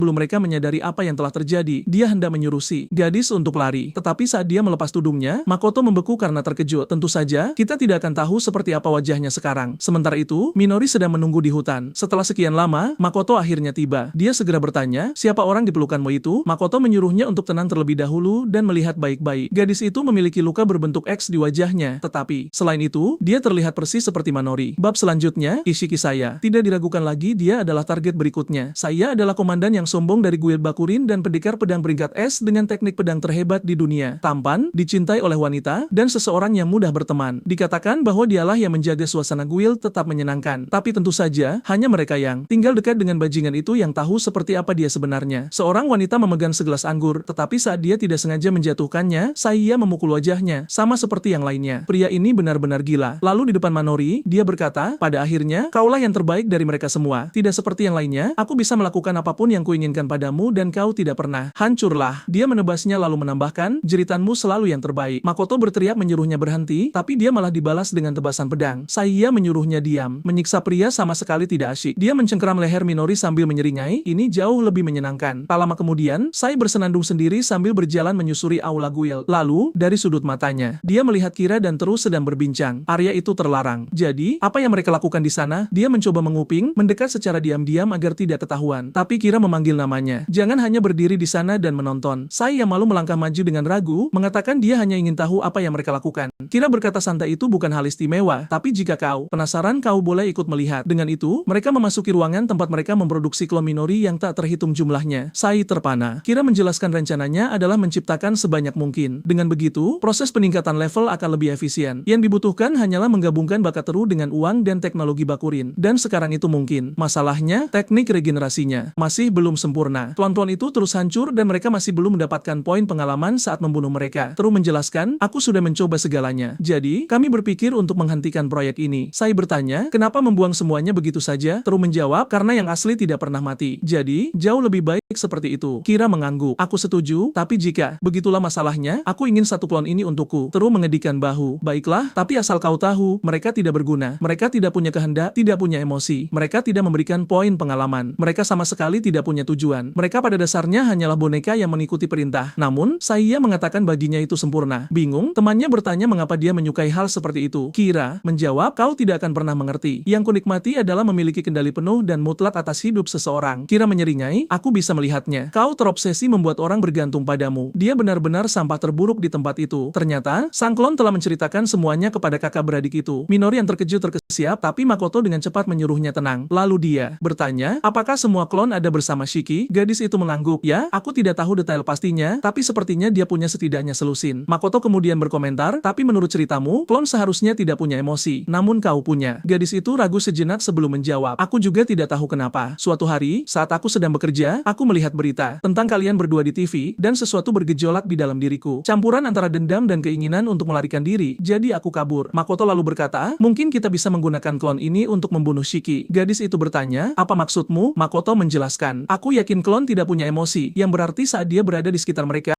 dia akan lengah. Namun, Minori merengut. Apa kau berpikir untuk menggunakan gadis-gadis itu untuk bertarung? Makoto mengangguk. Ya, lagi pula, kemungkinan terburuknya mereka hanya akan mati. Minori menampar wajahnya. Kau tidak boleh berpikir seperti itu. Meski gadis-gadis itu tidak pernah meminta untuk dilahirkan, mereka tetap hidup. Membunuh mereka seperti ini tidak masuk akal. Kau tidak seharusnya berkata begitu karena pada akhirnya, mereka diciptakan menggunakan selku. Namun, sang ibu menjawab dingin. Mereka seharusnya tidak pernah ada. Wajar saja jika aku mengakhiri ini dan membalas dendam. Tapi Minori berdiri dan berkata, kalau begitu kau hanya akan mengorbankan orang lain demi tujuanmu sendiri. Dan pada saat itu, Makoto menyadari jika dia melakukan itu, dia tidak akan ada bedanya dengan para bajingan itu. Minori mengepalkan tinjunya. Kau mengerti? Aku juga ingin dendam dan ingin menyelamatkan gadis-gadis itu atas apa yang dia lakukan pada saudara-saudaraku. Aku ingin membunuh Saiya dengan tanganku sendiri. Makoto menarik napas dalam. Baiklah, kalau begitu kita selamatkan mereka semua. Kakak beradik itu saling mengangguk dan gadis itu berterima kasih. Duo dinamis itu meninggalkan gua. Sementara itu, di sebuah mansion di kota, Saiya sedang mencambuk salah salah satu pelayan. Kenapa salah satu dari kalian tidak bangun dan kabur? Dan lebih parahnya lagi, kenapa tidak ada yang menghentikannya? Fan, dia memerintahkan mereka semua untuk keluar dan memburu saudari mereka yang hilang. Adegan berikutnya, sebuah gang di kota. Salah satu gadis sedang dikejar. Dia tersandung kotak dan jatuh ke tanah. Segera, klon lainnya menindihnya. Itu adalah klon dengan luka parut berbentuk X yang sama dengan yang ada di gua. Dia melapor melalui perangkat. Nomor 3, target tertangkap. Namun, dari atas, kakak beradik itu mengawasi segalanya. Ah, sepertinya yang benar-benar tertangkap adalah Minori. Sang klon bertanya, bukankah yang asli mengambil risiko dengan melakukan ini? Makoto menjawab, jangan khawatir, dia sudah melewati banyak hal. Lagi pula, mereka pasti akan datang mencarinya juga. Saat mereka tiba di lokasi, Makoto terkejut. Menshan bajingan itu jauh lebih besar dari dugaanku. Kemudian, kita melihat apa yang terjadi sebelumnya. Saat Minori menggambar tanda X di wajahnya, Makoto menyerahkan ear PC. Dia bingung, tapi Makoto menjelaskan, jika kau menggunakan kemampuan manipulasi tubuhmu, kau bisa mendengar apa yang terjadi di luar. Jika kau dalam bahaya, sekilas pun, teriaklah dan aku akan masuk. Dan sekarang, di luar, dia hanya menunggu momen yang tepat. Klon-klon itu mengetuk pintu. Mereka masuk dan mengumumkan telah membawa nomor 5 yang melarikan diri. Saya segera bertanya, kenapa kau kabur? Dia membungkuk. Maafkan aku. Aku melihat bayangan mencurigakan di luar dan aku mengejarnya, tapi aku sudah membereskannya. Jadi, masalahnya sudah selesai. Saya memperingatkannya, jika kau berani bertindak sendiri lagi, kau akan dibunuh. Saat dia mendekatinya, ponselnya berdering. Kira memanggil untuk pertemuan, jadi saya harus pergi, tapi dia memerintahkan klon lain untuk membunuh yang kabur itu. Tentu saja, Makoto mendengar segalanya dan merasa bingung. Klon-klon itu menggiring Minori ke ruangannya. Saat masuk, dia ngeri. Di dalam, ada tubuh dirinya sendiri yang tak terhitung jumlahnya. Satu-satunya hal yang dia pikirkan adalah ini terlalu kejam. Dia berbalik ke arah yang lain dan memohon, kalian harus kabur sebelum hal yang sama menimpa kalian. Tapi gadis itu memiringkan kepalanya. Kenapa aku harus kabur? Melayani Tuan adalah satu-satunya hal yang harus kami lakukan. Minori menatapnya tidak percaya. Tidakkah kau mengerti apa yang kau lakukan? Gadis-gadis itu mengangguk. Tentu saja, kami hanya membuang mayat. Minori mengepalkan tinjunya. Dia menyadari bahwa ini salah. Jika mereka terus terjebak di sana, mereka tidak akan pernah menemukan kebahagiaan. Tapi boneka-boneka malang itu bahkan tidak tahu apa itu kebahagiaan. Mereka diciptakan untuk melayani Tuan mereka dan hanya itu. Mereka tidak butuh kesadaran semacam itu. Apapun yang dia inginkan atau perintahkan, mereka akan patuh karena pada akhirnya, mereka hanyalah objek. Di luar Menshan, Makoto sangat marah setelah mendengar ini. Di dalam, Minori menolak menerimanya. Ini salah. Tapi boneka yang lain tidak setuju. Tidak, ini tidak salah. Minori, dengan frustrasi, membalas. Aku tahu betul ini adalah hal terburuk yang bisa dibayangkan. Dia memeluk gadis itu dan bertanya, apakah ini tidak sakit? Tapi gadis itu hanya memerintahkannya, lepaskan aku. Meski begitu, Minori mencengkeram tangannya, berkata, jangan khawatir, aku akan menyelamatkanmu. Pada saat itu juga, saya menendang pintu hingga terbuka. Siapa yang memberimu izin bicara? Semua klon segera membungkuk dan meminta maaf. Saya menghampiri Minori dan menampar wajahnya. Jadi, orangnya sama seperti sebelumnya, yang menyebabkan masalah lagi. Sepertinya waktunya membuangmu. Minori teringat semua yang telah dia lakukan padanya, dan Shi menatap langsung ke matanya. Tentu saja, dia tidak suka itu. Tapi kemudian, salah satu klon di belakangnya tiba-tiba bicara. Tunggu, tolong. Meski begitu, saya menyikut lehernya dan bertanya, kenapa kau memberiku perintah sekarang? Aku mau kalian semua melakukan apapun yang kalian mau, jadi aku akan mengakhiri ini. Saat dia mengangkat pedangnya untuk menebas, Minori melemparkan dirinya ke depan untuk menahan serangan. Saya ragu. Dia tidak mengerti kenapa para klon melindunginya. Kenapa sepertinya para klon benar-benar bekerja sama? Saat itulah dia mencium sesuatu yang aneh pada darahnya. Di saat yang sama, Minori melemparkan sesuatu padanya, tapi dia menangkapnya di udara dan menebasnya dengan pedang. Lalu dia menyeringai. Jadi, itu kau, yang asli. Di luar Menshan, Makoto segera menyadari, giliranku masuk. Dia menghancurkan jendela. Namun saat itu, alarm berbunyi keras. Sai menyeringai. Oh, jadi sang adik sedang dalam perjalanan. Tapi baginya, itu tidak masalah karena dia tidak akan pernah sampai di sini. Minori menuntut penjelasan. Apa maksudmu? Sai mengungkapkan. Menshan ini dijaga oleh unit yang tak terhitung jumlahnya dari dirinya. Dan karena mereka semua terlihat persis seperti saudaramu, aku penasaran bagaimana dia akan mengatasinya. Di dalam Menshan, Makoto menerjang koridor, menghindari setiap serangan. Tapi kemudian sebuah kapal perang menghantam bahunya. Di saat yang sama, Minori muncul, menubruk penyerang itu dengan bahu. Apa yang kalian lakukan? Dia adalah kakak asli kita. Kalian tidak boleh menyerangnya. Tapi para klon dibuat tanpa emosi. Perintah Tuan adalah membunuh penyusup manapun. Dia tidak terkecuali. Dan sekarang bahkan kau pun dianggap musuh, jadi kau akan dilenyapkan. Minori tidak percaya. Bahkan para klon pun menentangnya. Namun, Makoto berkata padanya, minggirlah. Tidak apa-apa. Aku punya cara untuk menangani ini. Dia mengenakan topengnya. Jangan khawatir. Sementara itu, saya sedang menyayat Minori. Ah, sekarang aku mengerti. Yang melindunginya adalah gadis klon itu. Mereka semua terlihat identik. Bahkan aku pun jadi bingung. Saya mencengkeram rambut sang klon, mengendus aromanya, dan mulai meneteskan air liur seperti orang gila. Yang asli memang terasa berbeda. berbeda. Lalu dia melemparkannya ke dinding sementara klon lain hanya diam berdiri. Dia tertawa ke arah langit. Hari ini akan menjadi sempurna. Aku akan bersenang-senang denganmu lalu membunuh kakakmu. Tapi yang benar-benar ingin ku ketahui, kenapa kau kembali setelah kabur? Mungkin saja kau merindukan semua hal yang kulakukan padamu. Namun, Minori menatapnya dengan kebencian murni. Aku tidak akan pernah memaafkanmu atas semua yang telah kau lakukan di sini. Saya terdiam. Dia akhirnya mengerti, dia tidak hanya di sini untuk membalas dendam atas penyiksaannya. Dia juga di sini untuk menyelamatkan boneka-boneka ini. Dia membunuh salah satu dari mereka dan berujar santai, kau benar-benar gadis yang rajin. Bahkan sampai akhir, Minori berteriak. Dia menerjang untuk menyerang, tapi saya menghindar dengan mudah. Dia menyayatnya, lalu menendangnya keras, mengangkat pedangnya ke arah klon lain. Dia menyatakan, bagiku, kalian semua hanyalah boneka. Dan dengan itu, dia menghabisi nyawanya. Minori merangkak maju dengan putus asa, mulai menggunakan kemampuan regenerasinya untuk menyembuhkan gadis lain. Tatapan matanya, kemarahan dan keputusasaan membuatnya tersenyum. Sekali lagi, dia menyerangnya tanpa ampun. Dia membiarkannya tergeletak di tanah. Menyadari bahwa dia sedang memulai mantra pemanggilan, tanpa ragu, dia menebas klon lain, memberitahunya, jangan bergerak. Kau harus memahami posisimu saat ini. Tidak peduli seberapa putus asa, dia ingin menyelamatkan gadis-gadis ini. Baginya, itu tidak berarti apa-apa. Dia tertawa. Aku tahu kau mencoba menyelamatkan mereka, tapi kau harus meminta dengan benar. Mungkin jika kau berlutut, aku akan membiarkan beberapa dari mereka hidup. Tentu saja, Minori menolak. Tapi kemudian dia membunuh satu lagi. Lalu dengan tebasan cepat, dia melukai yang lain dan menyeringai. Jika kau tidak memohon, aku tidak akan berhenti. Dia dipukuli tanpa ampun. Entah kenapa, ini membuatku geram. Aku harus mempercepat karena tidak tahan lagi. Melihatnya menderita lagi. Dan saat dia hendak melakukan hal lain, protagonis kita tiba, tinjunya melayang tepat ke wajahnya. Itulah yang kita inginkan. Aku sangat marah sampai harus memeriksa halaman berikutnya karena tidak mungkin aku duduk dia melihatnya. Menderita lagi. Saya si tolol itu terpelanting ke seberang ruangan dan pada saat itu protagonis kita menyelimutkan jaket pada Minori dan meminta maaf. Dia bilang dia tahu kakaknya akan datang, tapi si kakak sialan itu lama sekali. Saya si bodoh menyeret dirinya di dinding mencoba mencari tahu apa yang terjadi pada semua klon Menshan. Bagaimana mungkin bocah itu berani menghancurkan boneka-boneka yang terlihat persis seperti saudarinya itu? Makoto hanya menjawab bahwa dia tidak akan pernah membunuh saudarinya. Yang dia lakukan hanyalah melumpuhkan mereka semua. Saya menjawab bahwa Makoto benar-benar pria yang membosankan. Jika itu dia akan melakukan hal-hal yang jauh lebih menarik. Sebagai hukuman, dia akan menangkap Makoto dan saudarinya lalu kembali memainkan permainan bejat yang sama seperti biasanya. Tapi sang protagonis berkata, kali ini tidak akan semudah itu. Dia merangsek masuk untuk melayangkan pukulan lagi. Tapi dengan gerakan cepat, saya menghunus pedangnya dan berhasil membela diri. Saat protagonis mundur selangkah, saya menyiapkan tebasan dan meluncurkan serangan instan, membelah udara. Serangan itu mendarat telak dan sepertinya dia telah mencabik tubuh anak kita, memotong tangannya. Tapi apa yang belum dipelajari saya adalah Makoto bisa mengendalikan anggota tubuhnya yang terpisah. Dan dengan itu, tangan yang melayang itu menghantam tulang rusuk saya, membuatnya terpental menembus dinding. Dia mendarat di tengah aula, dikelilingi oleh sekumpulan klon Minori. Segera, dia berteriak menyuruh mereka membentuk pagar betis. Entah kenapa, aku sempat berpikir mereka tidak akan patuh, seperti saat di mana mereka berkata, tidak, kami akan membela dia, kakak dari klon kami. Tapi tidak, mereka tetap membelanya. Dan Makoto bilang dia tidak tahu malu. Tapi kemudian dengan aneh dan menyeramkan, saya berkata boneka-boneka itu miliknya dan ditujukan untuk melakukan apapun yang dia mau. Muak dengannya, Makoto menyuruhnya diam dan boneka pertama mulai menyerangnya. Saya dengan mudah menghindari. Serangan itu menyelinap di antara mereka. Lalu dia mulai mengenali dan merasa bingung karena beberapa dari mereka mirip Minori. Dia ragu sejenak dan satu klon datang menebasnya dengan pedang. Di saat yang sama, Minori yang asli di dalam ruangan meneriakkan namanya. Sial, tapi dia juga diserang dari belakang. Ya Tuhan, syukurlah kedua bajingan itu adalah Ghoul. Tapi sekarang dia tertangkap. Seperti orang bodoh. Saat salah satu klon mendekat, dia berdarah dan memohon agar berhenti menyakitinya seperti itu. Saat mentalnya terguncang oleh semuanya, saya mengambil kesempatan dan menebas punggungnya. Berkata bahwa anak itu benar-benar goyah jika menyangkut saudarinya yang berharga. Makoto meminta maaf karena dia harus merasakan sakit lagi. Tapi tentu saja, boneka itu hanya menjawab bahwa itu adalah tugasnya. Meski begitu, dia bersikeras itu bukan salahnya karena dia hanya mengikuti perintah. Lalu dia berbalik ke arah Sai, yang menghunus pedang dan menyuruhnya berhenti menatapnya seperti itu. Sai mencoba beberapa tebasan lagi, tapi Makoto berhasil menghindar. Masalahnya adalah saat dia menjaga jarak, pria itu malah pergi untuk membunuh klon lain. Dan pada saat yang sama, si bodoh itu kembali dan menerima serangan itu. Sai merasa geli, bertanya-tanya apakah anak itu tidak akan mencoba melawan. Tapi melihat ke arah Minori, dia bilang dia tidak punya pilihan. Jika dia mencoba kabur, saudarinya lah yang akan menderita. Lalu dia mengaktifkan teknik pedang besar dan menyayat Makoto menjadi sekitar 26 bagian. Anak itu jatuh ke tanah seperti barang yang dicicil 12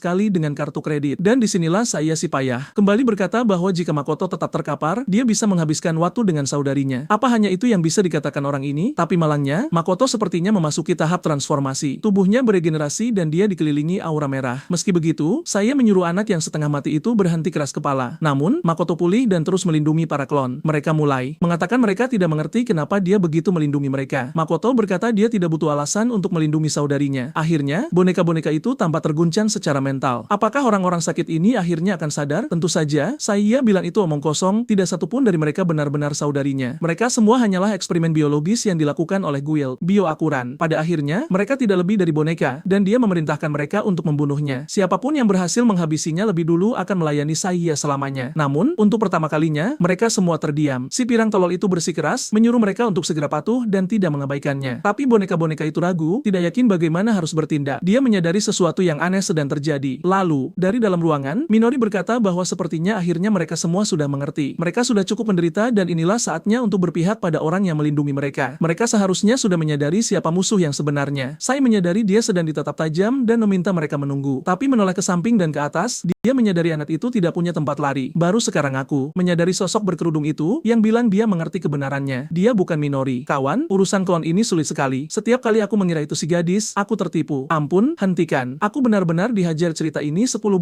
Sekarang masuk akal. Minori sebenarnya sedang bingung di sana bersama Makoto si bodoh, mencoba memahami mengapa para boneka bereaksi seperti ini. Para boneka menjelaskan bahwa mereka semua adalah klon Minori pada tingkat genetik. Mereka pada dasarnya adalah makhluk yang sama. Tampaknya adegan dari masa lalu bersama dengan perlindungan terus-menerus dari Makoto membangkitkan sesuatu dalam diri mereka semua. Mereka mulai menyadari bahwa sejak awal dia datang ke sana untuk melindungi mereka. Makoto menyadari bahwa beberapa dari mereka sepertinya punya kemampuan manipulasi fisik, sesuatu yang membiarkan pengguna utama mengendalikan bagian yang telah terpisah. Dan rupanya melalui saluran yang sama tempat kemampuan ini bekerja, Minori secara tidak sengaja telah membagikan ingatan dari masa lalu. Dengan kata lain, dia sekarang secara tidak sengaja membantu mereka sadar akan kenyataan. Sai berteriak, mengatakan, dia adalah tuannya di sini, dan mereka hanya boleh patuh padanya. Tapi 3 klon sudah berdiri di depannya saat dia terus memaksa. Dan tiba-tiba, mereka menyatakan bahwa siapapun yang menyakiti kakak mereka adalah musuh. Muak dengan semuanya, dia berkata, baiklah. Dia menebas setiap satu dari mereka dengan pedangnya. Tapi kemudian, Makoto menerjang turun dari tangga, mencengkeram rambutnya, dan membanting si tolol itu ke tanah. Saya sudah babak belur, terkena pedang di punggung dan tangannya ditusuk untuk membuatnya tertahan. Yang diinginkan Makoto sekarang adalah mencari cara untuk membuat orang ini cukup menderita atas semua yang telah dia lakukan. Pada saat itu, Minori melangkah maju dan berkata sesuai janji, dialah yang akan menghabisinya. Tapi dia tidak akan puas kecuali dia bisa mengakhirinya dengan tangannya sendiri. Menilai dari posisi kakinya dan sudut palunya, ya, kalian sudah tahu apa yang akan terjadi. Kawan, dalam sekejap mata, dia menghantam pria itu, dan dia menghancurkannya lagi dan lagi, berkata dia hanya akan berhenti saat pria itu tidak bisa lagi bicara. Tapi Minori dan para boneka juga merasakan kemarahan itu. Salah satu dari mereka bahkan mengangkat tangan, mengatakan itu belum cukup. Mereka telah menderita dengan cara yang tak terbayangkan, sama seperti yang lain yang telah mati. Dia harus merasakan hal yang serupa, bahkan lebih buruk. Makoto bilang dia mengerti, tapi untuk mendapatkan dendam penuh pada orang ini akan sulit. Namun, para boneka menangis sampai salah satu dari mereka bilang bahwa di bawah ruang bawah tanah ada makhluk berbahaya. Monster ciptakan Guild Bakuran untuk digunakan sebagai senjata, tapi dalam hal reproduksi. Aku rasa kalian mengerti apa maksudnya, kan? Makoto bertanya apakah makhluk itu juga akan menyerang pria. Dan pelayan itu bilangnya, sepertinya dulu saya punya masalah dengan seorang pemburu dan melemparkan orang itu ke sana. Makoto bertanya apakah Minori benar-benar ingin melakukan ini dan dia menjawab ya. Dia ingin dendam dan Makoto harus mengikutinya. Di bawah ruang bawah tanah, si tolol itu kini terjebak. Semua orang menonton. Perintah diketik di keyboard dan monster itu dilepaskan. Dengan itu, saya mendapati dirinya berhadapan langsung dengan Emperor Walke. Makoto tahu ini adalah makhluk yang sangat berbahaya. Dan salah satu boneka berkomentar bahwa biasanya monster itu hanya tertarik pada wanita. Tapi Guild Bakuran telah mengubah makhluk itu dan sekarang ia tertarik pada segalanya. Minori menyuruh mereka mulai dan dengan itu, tirai diturunkan. Saya ditinggalkan di sana dan apa yang terjadi? Ya, itu sudah jelas. Beberapa waktu kemudian, akhirnya, duo dinamis kita bisa beristirahat sejenak. Keduanya jelas kelelahan setelah seluruh pertarungan di Menshan. Salah satu dari mereka menyuruh mereka tinggal di sana, sementara dia pergi membuat teh. Dengan lebih tenang, dia berterima kasih karena mereka memutuskan untuk menghabisi Saya dengan cara itu. Makoto bilang itu adalah saat yang tepat. Dia juga sudah ingin membunuh orang itu. Pex, orang yang dia temui di hutan, berkata bahwa meskipun begitu, dia telah setuju untuk membunuh bukan sembarang orang, tapi salah satu pria terkuat di kota. Itulah sebabnya dia bahkan tidak tahu bagaimana cara berterima kasih padanya karena telah membebaskan semua orang di sana. Makoto bersikeras dia tidak perlu berterima kasih. Dia punya alasannya sendiri. Tapi sekarang dia ingin melihat-lihat sekeliling Menshan. Dia butuh makanan dan lebih banyak informasi tentang Bakuran. Dia bilangnya, dia boleh pergi, tapi dia ingin tetap di sana dan menonton sampai akhir. Dengan itu, dia meminta nomor 3 untuk memandu anak kita. Saat mereka menaiki tangga, dia bertanya apa yang mereka rencanakan mulai sekarang. Nomor 3 menjawab bahwa dia tidak tahu, bahkan kelahirannya pun bukan sebuah pilihan. Mereka hanyalah ciptaan. Acak, tidak ada tempat atau orang di dunia ini yang akan menerimanya. Makoto, tentu saja, segera berkata, jika seluruh dunia tidak menerimamu, maka aku yang akan menerimamu. Bahkan jika kau tidak memilih untuk lahir, itu sudah cukup. Kau hidup.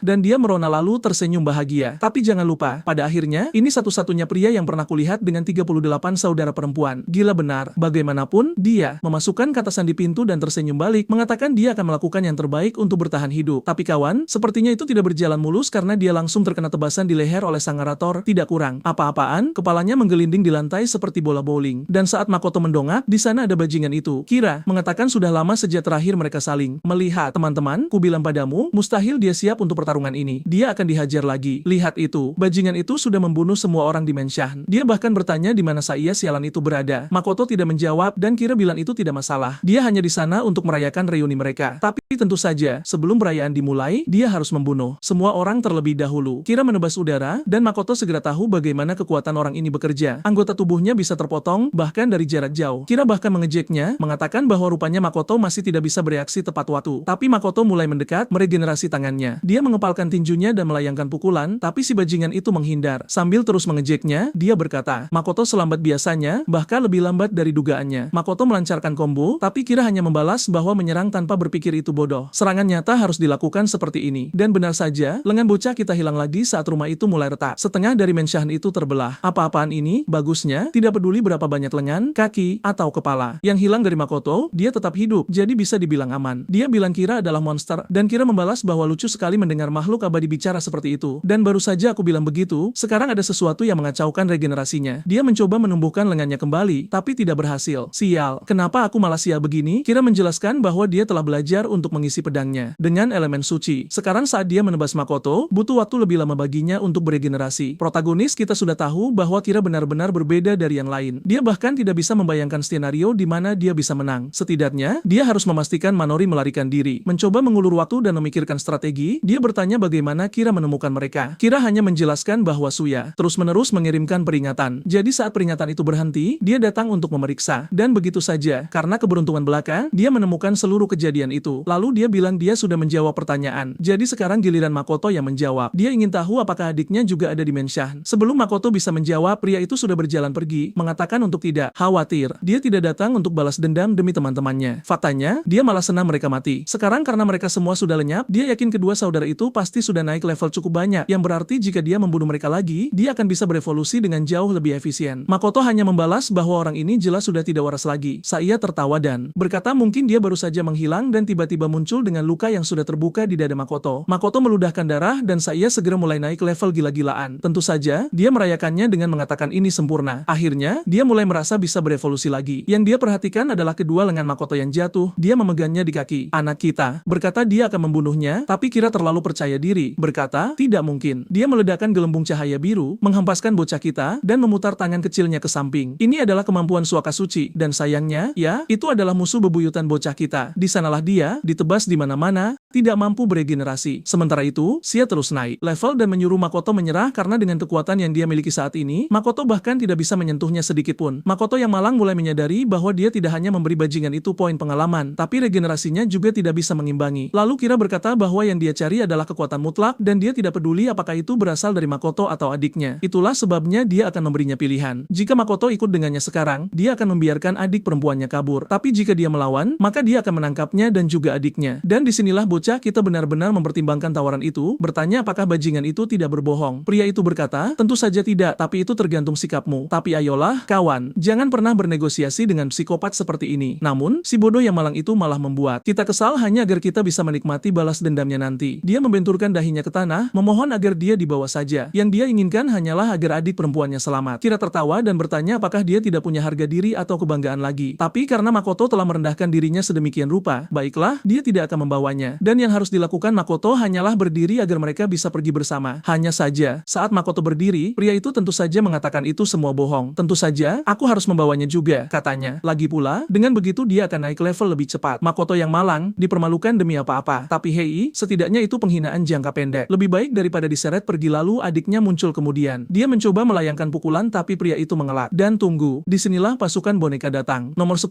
berteriak agar mereka semua melindungi kakak laki-laki mereka. Kira sebenarnya kagum karena masih ada begitu banyak yang tersisa. Wanita, saya benar-benar telah mengurus mereka. Seseorang yang mirip Manori muncul menanyakan apakah Makoto baik-baik saja. Dia menyuruh mereka menyerah. Tidak ada cara untuk menang melawannya. Jelas saja, dengan satu gerakan pedang, pria itu menebas mereka semua. Tapi, nomor 10 berkata dia tahu mereka tidak bisa menang. Yang mereka inginkan hanyalah mengulur waktu agar kakak beradik itu bisa melarikan diri. Dia menyerahkan sebuah item yang langsung menarik perhatian Kira. Detik berikutnya, dia menerjang ke arah mereka bertiga. Sementara itu, nomor 10 berkata bahwa karena dia telah menyelamatkan mereka dari neraka, sekarang giliran mereka untuk menyelamatkannya. Kemampuan teleportasi instan diaktifkan, dan mereka berdua lenyap tepat di depan bajingan yang terpaku tidak percaya itu. Teleportasi instan menghabiskan mana dalam jumlah yang gila. Saat itulah dia melihat nomor 10 tumbang di tanah, dan langsung mengerti apa yang telah terjadi. Dia melihat gadis-gadis itu dan berkata bahwa meskipun mereka menyerahnya sekaligus, mereka tidak akan bisa menang. Tapi tiba-tiba, mereka mulai menjatuhkan senjata. Mereka memilih kebebasan mutlak dan kawan. Suasana di sana menjadi sangat dramatis. Mereka mengungkapkan sedikit trik dari penciptaan mereka. Sejak awal, Taro telah merencanakan cara untuk menghapus siapapun dari mereka yang pembuat masalah. Saat itulah Sega melihat sesuatu yang besar dan liar. Dan jelas, yang aku maksud adalah kristal bercahaya besar yang terpasang tepat di bawah tulang selangka mereka. Teman-teman, setiap boneka memiliki sirkuit sihir yang ditanamkan. Itu semacam bom biologis. Dan dengan itu, mereka semua mengucapkan selamat tinggal pada Manori saat ledakan menyapu rumah Sha. Oh, selanjutnya adalah Sageri. Oh nyonya, kau muncul di awal bab, si cantikku. Maksudku, penyihir kecilku, kau tamat. Dia dianggap wanita tercantik di guild Buran. Sejujurnya, dia hampir menjadi satu-satunya wanita di guild itu, kan? Tapi tetap saja, ya, itu benar. Jelas saja, dengan sosoknya yang sintal dan aduhai itu, dia pasti menarik banyak perhatian, dan sebagian besar orang bodoh jatuh cinta padanya. Namun, hanya mereka yang telah menghabiskan waktu bersenang-senang dengannya atau yang akan melakukannya yang tahu rahasia aslinya. Oh ampun, sekarang aku takut mengetahui rahasia wanita ini. Saat pria itu membuka pintu, dia melonjak. Kaget, ya, di sanalah dia mandi darah. Jadi, itulah rahasia besarnya. Maksudku, sepertinya tidak terlalu rahasia. Aku tahu banyak pria yang masih akan mengejarnya seolah tidak ada yang salah. Tanpa ragu, untung aku bukan salah satu dari pria itu, kan? Benar. Lalu kita beralih ke 6 bulan sebelumnya. Saatnya dia melakukan kejahatan agar kita tahu kenapa dia harus mati. Di tengah ruangan, dia berkata dia penasaran ingin melihat seberapa banyak yang telah dia kumpulkan. Melihat data komputer, tertulis 50%. Dia tampak senang, tapi dia memutuskan sudah waktunya untuk mempercepat segalanya. Kakak beradik itu menderita, dan tiba-tiba dia berkata ini tidak berhasil. Mereka tidak boleh berhenti sekarang. Oh Tuhan, dia punya sayatan kecil di kakinya. Detail kecil. Benarkah? Mungkin untuk mengambil darah atau semacamnya. Ya, dia pasti sedang mengumpulkan darah, tapi untuk apa? Dia bilang dia tahu bahwa dia tidak naik level dengan melakukan ini, tapi dia tidak peduli. Yang dia inginkan hanyalah mendapatkan darah mereka. Wanita gila itu berkata dia selalu membayangkan Undead terlihat seperti zombie. Dia tidak pernah menyangka kulit mereka akan begitu halus, atau saat beregenerasi, kulit itu akan kembali seperti kulit bayi yang baru lahir. Gadis itu memiliki impian yang diinginkan setiap wanita. Awet muda. Itu baginya adalah tujuan akhir karena dengan kecantikan abadi, uang dan pria akan menjadi hal termudah di dunia. Dia membenci kedua saudara itu yang akan mendapatkan semua yang dia inginkan tanpa berusaha sedikit pun. Tapi tidak apa-apa. Selama dia memiliki darah mereka, dia tidak perlu khawatir. Hanya satu gelas darah mereka akan membuat kulitnya muda. Lagi, tunggu, satu gelas saja cukup? Lalu kenapa harus repot-repot begini? Kau sedang mencoba menimbun untuk pesta atau apa? Bahkan Kira di sana berpikir wanita ini benar-benar gila. Dan sekarang di saat ini, kita berada di tengah hutan dalam semacam lingkaran sihir. Ada Kira yang berteleportasi tapi tidak menemukan siapapun. Lalu dia mengetuk arlojinya dan menelepon, menjelaskan bahwa saudara sialan itu membunuh Saya dan melarikan diri. Bertanya kapan dia akan menemukan mereka. Putus asa, dia mulai berteriak, mengatakan dia tidak peduli tentang Saya sialan itu. Dia ingin tahu di mana kakak beradik itu berada karena dia butuh darah itu. Kira ingin tahu kenapa dia begitu terburu-buru. Sejauh yang dia tahu, dia punya banyak simpanan darah. Sageri kemudian menjelaskan bahwa darah itu harus segar, kalau tidak, itu tidak akan berhasil. Oh, dasar maniak. Jika begitu masalahnya, kenapa kau mengumpulkan 15 liter sehari? Psikopat ini benar-benar panik, mengatakan bahwa jika terus begini, kecantikan dan keanggunan masa mudanya akan memudar. Jelas, cara hanya bilang dia tidak peduli dengan semua itu. Tapi Saguri mulai memberi perintah, menyuruhnya kembali bekerja dan menangkap keduanya. Ya, benar. Charis bertanya kapan tepatnya dia menjadi cukup penting untuk memberinya perintah. Jika dia sangat menginginkan darah itu, dia bisa pergi mencarinya sendiri. Tujuan mereka tidak lagi sama, jadi mulai sekarang, mereka akan menempuh jalan masing-masing. Dan sebaiknya dia tenang juga. Kemarahan seperti itu akan membuatnya keriput. Saguri yang marah membakar seluruh markas, sepertinya. Sementara itu, Makoto terbangun di hutan sambil menatap Manori. Dia bertanya di mana mereka berada, dan Manori menjelaskan bahwa itu adalah Dumeon regional. Dia segera ingin tahu di mana yang lain, dan Manori hanya memberi syarat bahwa mereka sudah tiada. Dia meninju dinding dengan marah, mengingat semua yang telah dia lalui untuk mencoba menyelamatkan mereka. Sekali lagi, dia berjanji untuk melindungi seseorang, tapi gagal. Manora memeluknya dan menyuruhnya untuk tidak membenci dirinya sendiri. Dia telah melakukan yang terbaik, dan semua orang mengerti tidak ada lagi yang bisa dia lakukan. Makoto Makoto, bagaimanapun, masih memikirkan balas dendam. Dia bilang mereka harus membuat mereka membayar semuanya. Manori bilang tidak apa-apa. Pada akhirnya, gadis-gadis itu memahami alasannya dan mereka semua berada di pihaknya. Selain itu, pesan terakhir mereka adalah agar mereka berdua hidup demi mereka. Makoto yang malang menangis bukan hanya karena semua orang telah mati, tapi karena dia merasa sangat lemah. Dia terus berkata dia ingin menjadi lebih kuat dan lebih kuat lagi. Manori setuju. Dengan itu, mereka berdua bergandengan tangan, membungkuk, bertekad menjadi lebih kuat. Kupikir mereka akan saling tikam atau apa, tapi tidak. Mereka hanya berburu di Dumyeon. Manori menjelaskan bahwa setelah kematian Suya, ada pengumuman lain dari Bakuran. Makoto mengira itu karena kematian bocah itu. Tapi sebenarnya, hadiah untuk membunuh mereka telah dinaikkan menjadi 5 miliar. Jelas, jumlah yang tidak masuk akal. Dan dengan harga seperti itu, seluruh dunia sekarang mengejar mereka. Tanpa pilihan lain, mereka terus berjalan melewati Dumyeon sampai Makoto menyuruhnya berhenti. Sesuatu muncul di depan mereka. Dengan mata kadal, itu tampak seperti sejenis naga dinosaurus. Meskipun, kurasa naga hanyalah dinosaurus bersayap kan? Ya, kurasa begitu. Dan makhluk itu sudah mengisi napas api. Atau begitulah, karena di bab berikutnya, tiba-tiba mulutnya tertutup lagi. Kurasa mereka lupa makhluk itu sudah menyerang. Manori, panik, mengatakan mereka harus kembali ke dalam Dumyeon. Tapi Makoto tahu dengan harga 5 miliar per kepala, lebih baik mereka lari ke dalam, bukan keluar. Makhluk itu terus mengisi serangannya dan kemudian menyemburkan api ke arah mereka. Ia terbang ke udara dan orang-orang malang itu terlempar ke samping. Hutan itu musnah, tapi setidaknya nampaknya monster itu terbang menjauh. Atau tidak, karena sekarang ia berputar balik, membuat Manori sangat panik. Makhluk itu mengisi lebih banyak serangan, menembaki mereka saat mereka berlari menembus hutan sampai mereka menemukan sebuah kota kecil antah berantah. Ya, menemukan, karena sekarang kota itu juga sudah hilang, hancur total. Serangan makhluk itu mencapai 3000 derajat C dan sisiknya menangkis segala jenis api, membuatnya tak terhancurkan. Hanya saat guild terkuat di dunia bergabung, melawannya baru bisa dianggap sebagai pilihan, yang membuat mereka bertanya-tanya bagaimana caranya mereka bisa lolos. Saat monster itu menghancurkan kota, Makoto berpikir untuk menyerang. Manori jelas-jelas bilang dia sudah gila. Tapi bagi sang protagonis, ini adalah kesempatan mereka untuk membunuh monster itu, naik level, dan mendapatkan kekuatan yang mereka butuhkan. Dia bertanya pada Manori apakah dia sudah melupakan janji yang baru saja mereka buat. Dengan itu, Manori mengumpulkan keberaniannya dan berkata, baiklah. Dia bergegas ke kanan sementara Makoto ke kiri. Naga itu mengisi napas api lagi, dan Makoto bertanya-tanya apakah dia bisa menjangkaunya tepat waktu. Dia mengaktifkan penguatan fisik, melompat dari dahan ke dahan, dan sepertinya dia akan berhasil mencapai punggungnya. Sambil mengincar serangannya, dia yakin titik lemah setiap makhluk hidup selalu ada di kepala. Jadi, dia meninjunya tepat di pipi. Tapi, tentu saja, sepertinya tangannya malah menerima lebih banyak kerusakan daripada si monster. Minori, di sisi lain, mendekati kaki mencoba menyerang di sela-sela sisi. Tapi pedang kecilnya hancur berkeping-keping dan naga itu berbalik ke arahnya. Ia memukulnya dengan ekornya, membuatnya terpental. Sang penebas melompat lagi dan kali ini dia terkena semburan api tepat di wajahnya. Brutal. Manori bergegas kembali, berteriak pada bajingan itu untuk berhenti. Tapi makhluk itu mulai merapal serangan lain. Kali ini menggunakan lingkaran sihir. Dia mencoba memasang penghalang, tapi ya, itu langsung hancur. Dan bagian terburuknya, sepertinya sihirnya sendiri pun ikut terbakar. Kulitnya tampak seolah-olah sedang hangus terbakar. Dan di saat itu, dia teringat nomor 10. Dengan itu, dia berkata pada dirinya sendiri bahwa dia tidak boleh mati di sana. Dia harus menjadi lebih kuat. Dia menyayat lengannya saat naga itu mendekat sekali lagi. Setidaknya Makoto sudah kembali, terpanggang tapi masih hidup. Dia memperingatkan bahwa ini tidak akan berakhir dengan mudah. Sekarang dia telah merasakan bagaimana rasanya tulang-tulangnya meleleh. Tapi, jika dia bisa bangkit dari itu, maka dia tidak takut. Lengan lainnya terkoyak, dan dia sudah meluncurkan pukulan terbangnya. Serangan itu mendarat tepat di sayap dan leher monster itu. Sepertinya dia menemukan celah bagi Manori untuk maju. Dia berlari ke arah mantra terakhirnya, berkata dia harus menjadi lebih kuat. Dengan itu, dia merapal mantra, api neraka hitam. Monster itu menjerit dalam kesakitan saat ia dilahap api. Makoto sudah meregenerasi lengannya dan datang menyerang dari samping dengan combo yang gila. Sebenarnya berapa banyak lengan yang dimiliki orang ini?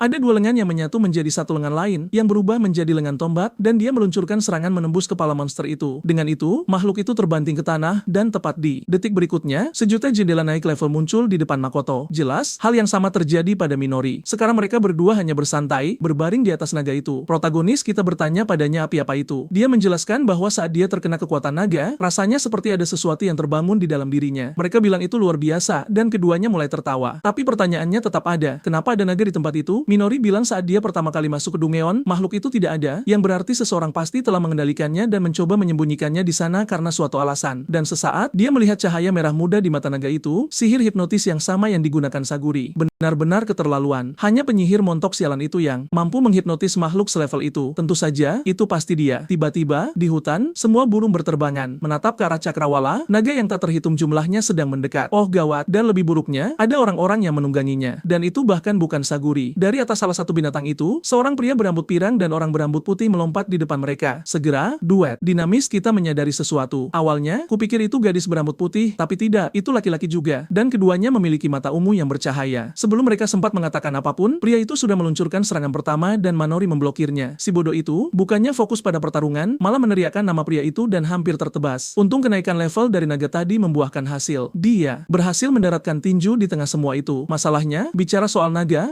yang lain yang juga terhipnotis, baru saja melontarkan semburan api ke arah mereka. Mereka menghindar, tapi menyadari semburan itu mencakup area yang jauh lebih luas dari sebelumnya. Dan yang terburuk dari semuanya, Manori tahu posisi mereka telah bocor. Segera, lebih banyak orang mulai turun dari naga-naga itu. Tapi sekarang bocah itu mulai bersemangat. Dia menyuruh Minori untuk menangani para pemburu. Dia yang akan membereskan monster-monsternya. Tentu saja, Manori mulai masuk ke mode drama, mengatakan orang-orang itu hanya dikendalikan. Makoto bilang dia mengerti Manori tidak harus membunuh mereka karena dia tahu itu akan menyakitinya. Tapi baginya, tidak apa-apa dan dia akan menangani ini sendiri. Untuk pertama kalinya dalam hidupnya, gadis itu berhenti dan bertanya-tanya, apakah ini benar-benar tidak apa-apa? Sekali lagi, kakaknya akan melakukan segalanya sementara dia hanya berpangku tangan, mengingat semua yang telah terjadi di Menshan. Dia menyuruhnya menunggu. Dia sudah terlalu banyak mengandalkan kebaikan dan kekuatan kakaknya, dan itu tidak bisa terus berlanjut. Kali ini, dia tidak akan membiarkannya bertarung sendirian. Akhirnya, gadis itu akan melakukan sesuatu, dan balas dendam akan segera dimulai. Dengan itu, mereka berdua menerjang para pemburu, dan Manori segera merapal bola api. Kawan, itu adalah bola api paling sederhana yang pernah kulihat. Itu pada dasarnya adalah laser api. Tetap saja, serangan itu mendarat tepat di perut salah satu orang bodoh itu. Sementara itu, Makoto menerjang langsung melewati semua orang, mengincar naga hijau. Kadal raksasa itu mengisi bola energi biru dan meluncurkannya tepat ke arahnya. Seperti biasa, bocah kita teriris-iris. Dan bagian terburuknya, kaki kecilnya terus berjalan dan ikut dimakan juga. Tapi itu semua adalah bagian dari rencana. Dia telah menggunakan infus racun. Mulut makhluk itu dipenuhi lendir dan empedu. Dan sekarang Makoto sudah mulai beregenerasi. Setidaknya racun itu benar-benar manjur. Bahkan tanpa pukulan, monster itu sudah tumbang. Dan tentu saja, si bajingan itu naik level banyak sekali. Sementara itu, si gadis menghindari pemburu dan menembakkan laser apinya. Masalahnya adalah ada yang berukuran besar mendekat dan dia harus membela diri. Lalu seseorang datang dari belakang dan menebasnya dengan pedang sementara yang lain melompat masuk. Ya, ini buruk baginya. Tapi adik kecil, kupikir bocah kita akan muncul ala pahlawan untuk menyelamatkannya. Ternyata, tidak. Dia akan menangani yang satu ini sendiri. Dia mengaktifkan ledakan api merah kirmisi yang menyebar ke seluruh hutan dan boom. Sekarang semua orang terpanggang. Masalahnya jelas ada sesuatu yang mengacaukan pikirannya. Meskipun orang-orang itu terbakar, mereka mulai bangkit kembali karena hipnotis itu mutlak. Dia berdiri di sana menangis, putus asa, melihat monster-monster itu sampai tiba-tiba mereka semua menoleh dan mulai berjalan pergi. Naga-naga itu juga, semuanya menuju ke arah yang sama. Mereka berbaris dan celah spasial muncul dan jelas kalian sudah tahu siapa yang muncul. Sang penjahat dengan pita-pita besarnya, Saguri tersayang. Setidaknya dua dinamis kita menyadari bahwa Kira tidak bersamanya. Makoto ingin tahu bagaimana dia menemukan tempat ini. Dia menjawab bahwa itu sederhana. Dia bisa berbagi indera dengan makhluk apapun yang dia hipnotis. Melelahkan memang menjaga begitu banyak makhluk di bawah kendalinya, tapi itu berhasil. Jagoan kita bilang dia mengagumi keberaniannya datang ke sana tanpa Kira. Yang mana dia hanya bilang dia memutuskan tidak butuh sampah itu untuk menghadapi orang sepertinya. Lalu Manori mengaktifkan kemampuan api hitam itu, mengatakan kesombongan wanita itu akan menjadi kehancurannya. Serangan itu langsung menuju padanya, tapi Saguri dengan mudah menggunakan hipnotis untuk membuat para pemburu bunuh diri demi melindunginya. Mengatakan bahwa sangat praktis menggunakan sampah-sampah ini sebagai tameng hidup. Menangis dan panik, Manori menuntut untuk tahu kenapa dia tidak menghargai nyawa manusia, yang membuat si penyihir sedikit bingung. Dia bilang bahwa ya, baginya, nyawa manusia-manusia itu benar-benar tidak berarti. Satu-satunya hal yang penting adalah dia tetap cantik dan kuat. Hal lain yang terjadi di dunia tidak ada hubungannya dengan dia. Manori, gadis malang yang jujur dan suci, mencoba mengatakan tidak ada hierarki dalam nyawa manusia. Yang mana si penyihir menjawab, teruslah bermimpi. Pasti menyenangkan hidup dalam ilusi kecilnya itu. Tapi sudah waktunya bagi seluruh pandangan dunianya untuk hancur. Dengan itu, dia mengaktifkan badai ungu. Rentetan petir meledak di sekitar mereka, menghancurkan seluruh gunung. Sebuah retakan membelah tanah di antara Makoto dan Sagiri, dan bocah kita mencoba melompat untuk melindungi adiknya. Tapi tiba-tiba, si wanita berbahaya muncul tepat di sampingnya, mengatakan dia harus lebih mengkhawatirkan dirinya sendiri. Saat dia berbalik, boom, dia memberinya sebuah ciuman kecil yang manis, mengaktifkan hipnotis godaan. Manori yang melihat itu jelas ketakutan. Sekarang semuanya sudah berakhir, kawan. Bocah kita berada di pelukan sang penjahat dan Minori ada di bawah menyaksikan semuanya seperti melihat suaminya selingkuh di tempat tidur. Dari kilatan ungu di matanya, dia sudah tahu apa yang terjadi dan mulai meneriakkan nama Makoto. Sagiri kemudian berkata dia mengundang mereka. Mereka tidak perlu melakukan apapun namun tetap muda selamanya. Benar-benar penyihir yang berbahaya. Dia menyerang dengan otot terkuat di tubuh. Sebuah ciuman tepat ke wajah Makoto yang malang. Bahkan tidak yakin apakah dia bisa beregenerasi dari yang satu itu. Manari segera melompat, berteriak padanya untuk melepaskan kakaknya. Tapi dengan ketenangan seperti itu, kau sudah tahu tidak ada hal baik yang akan terjadi. Makoto melemparkan dirinya di depan serangan Minori. Dan gadis itu pada dasarnya tidak memiliki mental yang kuat. Sekarang dia benar-benar hancur. Lebih buruk lagi, Saguri bahkan mengatakan gadis itu kejam. Menikam perut kakakmu sendiri seperti itu. Setidaknya Minori tidak menyerah dan bergegas menyerang lagi. Tapi perintah hipnotis lainnya menghantam. Makoto hanya meninjunya di wajah. Manori terus berteriak, memohon agar dia bangun, bertanya apakah dia benar-benar tidak mengenalinya. Tapi Nona Pita hanya bilang itu tidak ada gunanya. Hipnotis godaan hanya bisa dipatahkan olehnya atau tentu saja jika perapalnya terbunuh. Dia memberikan perintah dan Makoto menendang Minori, membuatnya terpental sebelum dia bisa bereaksi ala gaya Dragon Ball. Makoto menangkapnya di udara dan menghantamkannya langsung ke batu besar, tapi jelas dia sedang melakukan serangan psikologi sekarang. Dia bertanya pada Minori bagaimana rasanya dipukuli oleh kakaknya sendiri. Dan gadis malang itu mulai menyadari bahwa jika dia tidak membalas, dia akan mati. Makoto terlalu kuat. Dengan tubuh babak belur, dia mencoba bangkit, meminta maaf padanya. Dengan itu, belatinya mulai diselimuti oleh api hitam itu. Makoto melangkah mendekat dan tiba-tiba tersenyum, menyebut namanya. Hal itu membuatnya ragu sejenak, dan ya, itu hanyalah jebakan psikologis. Dia menghantamnya dengan keras hingga terlempar kembali. Dia menyadari bahwa dia tidak sanggup untuk melawan kakaknya sendiri. Sekarang, Makoto telah mencengkeram lehernya. Di tengah semua ini, dia bertanya pada dirinya sendiri apa yang harus dia lakukan. Dia mulai teringat semua saat kakaknya melompat ke arah bahaya untuk melindunginya. Momen-momen saat mereka tertawa dan menangis bersama, dan bagaimana mereka akan menjadi lebih kuat. Kembali ke masa kini, Saguri bertanya apa yang coba dia katakan. Meskipun tangannya mencengkeram tenggorokan, Manori mengerahkan kekuatan dan berteriak bahwa dia akan membunuhnya. Dia bahkan menyebutnya nenek tua yang sudah tidak berguna, yang jelas membuat Saguri murka. Dia mengangkat tongkatnya, mengatakan dia akan mencabik-cabik Manori. Namun, Manori berhasil melepaskan diri dari Makoto. Dia mencoba menyerang lagi, tetapi tangannya berubah menjadi kerangka karena Manori telah menyebarkan api neraka ke tubuhnya. Dia mulai merapal ledakan lain sambil membisikkan permintaan maaf. Energi meledak di sekitar mereka. Saguri harus memasang perisai untuk melindungi dirinya sendiri. Dan kini Manori memasuki fase perkembangan karakternya. Dia berpikir bahwa selama ini, dia percaya bahwa hanya mengikuti kakaknya sudah cukup. Selama kakaknya ada, dia akan mengurus segalanya. Yang berarti sekarang dia harus bertindak karena kakaknya sudah tidak berdaya. Dia menghunjamkan kakinya ke tanah, mengatakan ini saja tidak cukup. Kemudian dia menyerang dalam mode kemarahan penuh, menebasnya, dengan sekitar 30 serangan cepat, memotong lengannya, bahkan mengiris lehernya. Entah bagaimana, bahkan tanpa kepala, dia masih berhasil memukulnya dan membuatnya terpental. Meski di bawah hipnosis, Manori bisa merasakan pukulan kakaknya terasa lemah, seolah dipenuhi permintaan maaf. Dia tahu dia selalu menjadi penghalang, tapi itu tidak akan terjadi lagi. Dia sedang naik level di tengah pertarungan. Saya tidak tahu bagaimana dia bisa membunuhnya dan tetap mendapatkan XP, tetapi keduanya terus naik peringkat tanpa henti. Lalu dia memeluknya, mengatakan dia akan menjadi lebih kuat. Dan boom, pelukan itu memicu ledakan besar lainnya. Namun keduanya beregenerasi lagi. Itu adalah jalan buntu yang total. Dan seperti kita, Saguri bertanya-tanya apakah gadis ini sudah kehilangan akal sehatnya. Selain itu, saya belum pernah melihat karakter yang begitu mengkilap. Gadis itu berminyak di setiap bingkai, benar-benar memantulkan cahaya. Dia menatap ke dalam asap, frustrasi karena tidak bisa melihat apapun. Saat itulah dari dalam asap, Manori berkata, Saguri pasti gila jika dia pikir dia tidak bisa melawan kakaknya sendiri. Pada hari mereka melarikan diri dari neraka itu, mereka berdua telah saling membunuh berkali-kali. Dia sudah cukup kuat untuk melakukan itu sejak lama. Saguri kini bingung. Dia tidak mengerti mengapa Manori memiliki kekuatan sihir yang begitu tinggi. Dan tepat saat itu, Makoto membebaskan diri, berterima kasih padanya dan mengatakan dia selalu tahu adiknya bisa melakukannya. Sekarang saatnya untuk serangan balik mereka. Penyihir berminyak itu bertanya-tanya mengapa ledakan itu memecahkan hipnosis. Tapi dia mengangkat tongkatnya dan berkata itu tidak masalah. Dia mengaktifkannya kembali. Dengan itu, semua orang yang tergeletak di tanah mulai bangkit kembali bersama sang naga. Semua orang menyerang keduanya sekali lagi. Tapi kawan, katakanlah apapun yang kalian mau. Manori melompat ke depan untuk melindungi mereka. Makoto memanfaatkan kesempatan untuk melompat ke depan dan menghantam lama. Maksud saya, naga itu tepat di kepalanya. Tetapi di saat yang sama, sang naga menyerang mereka berdua. Tetap saja, Manori kini murka dan mengangkat perisai untuk melindungi mereka. Dari balik perisai itu, dia melepaskan tebasan gelombang api neraka yang menghabisi binatang itu. Meski begitu, Saguri yang jahat itu terus berbicara sampah, mengatakan mereka berdua tidak berguna. Sihirnya bereaksi kembali pada naga dan orang-orang yang babak belur itu, dan dia menjelaskan bahwa melumpuhkan mereka tidak cukup. Mereka tidak merasakan sakit dan mereka mematuhi semua yang dia perintahkan. Makoto memberitahu Manori bahwa jika mereka tidak membunuh mereka, mereka tidak akan pernah berhenti. Meski begitu, dia berkata dia tidak ingin memusnahkan semua orang. Seseorang melompat ke arah Makoto dan kali ini dia mendaratkan pukulan telak ke wajah, tetapi bahkan dengan wajah yang hancur total, makhluk itu bangkit kembali. Lalu Manori menunjukkan bahwa gerakan makhluk itu tampaknya tidak ditingkatkan secara magis. Jadi, mereka hanya perlu memastikan mereka tidak bisa bergerak lagi. Makoto mulai melancarkan serangan yang ditujukan untuk membuat mereka pingsan. Namun di tengah-tengahnya, naga merah mendekat dan bersamanya, Saguri, dan dia. Yah, dia benar-benar hancur. Manori berteriak tapi sudah terlambat. Inilah hipnosis godaan lainnya. Saguri memperingatkan mereka, tidak ada jalan keluar. Kemudian dia mulai tertawa seperti orang gila, mengatakan betapa lucunya usaha Manori yang sia-sia. Dan Dan di sanalah dia lagi, meletakkan tangan berminyak itu di pipi Makoto, memamerkan kilaunya. Dia memerintahkan Makoto untuk menyerang adiknya. Dia berjongkok, siap melayangkan pukulan. Dan ya, kita sudah tahu apa yang akan terjadi, bukan?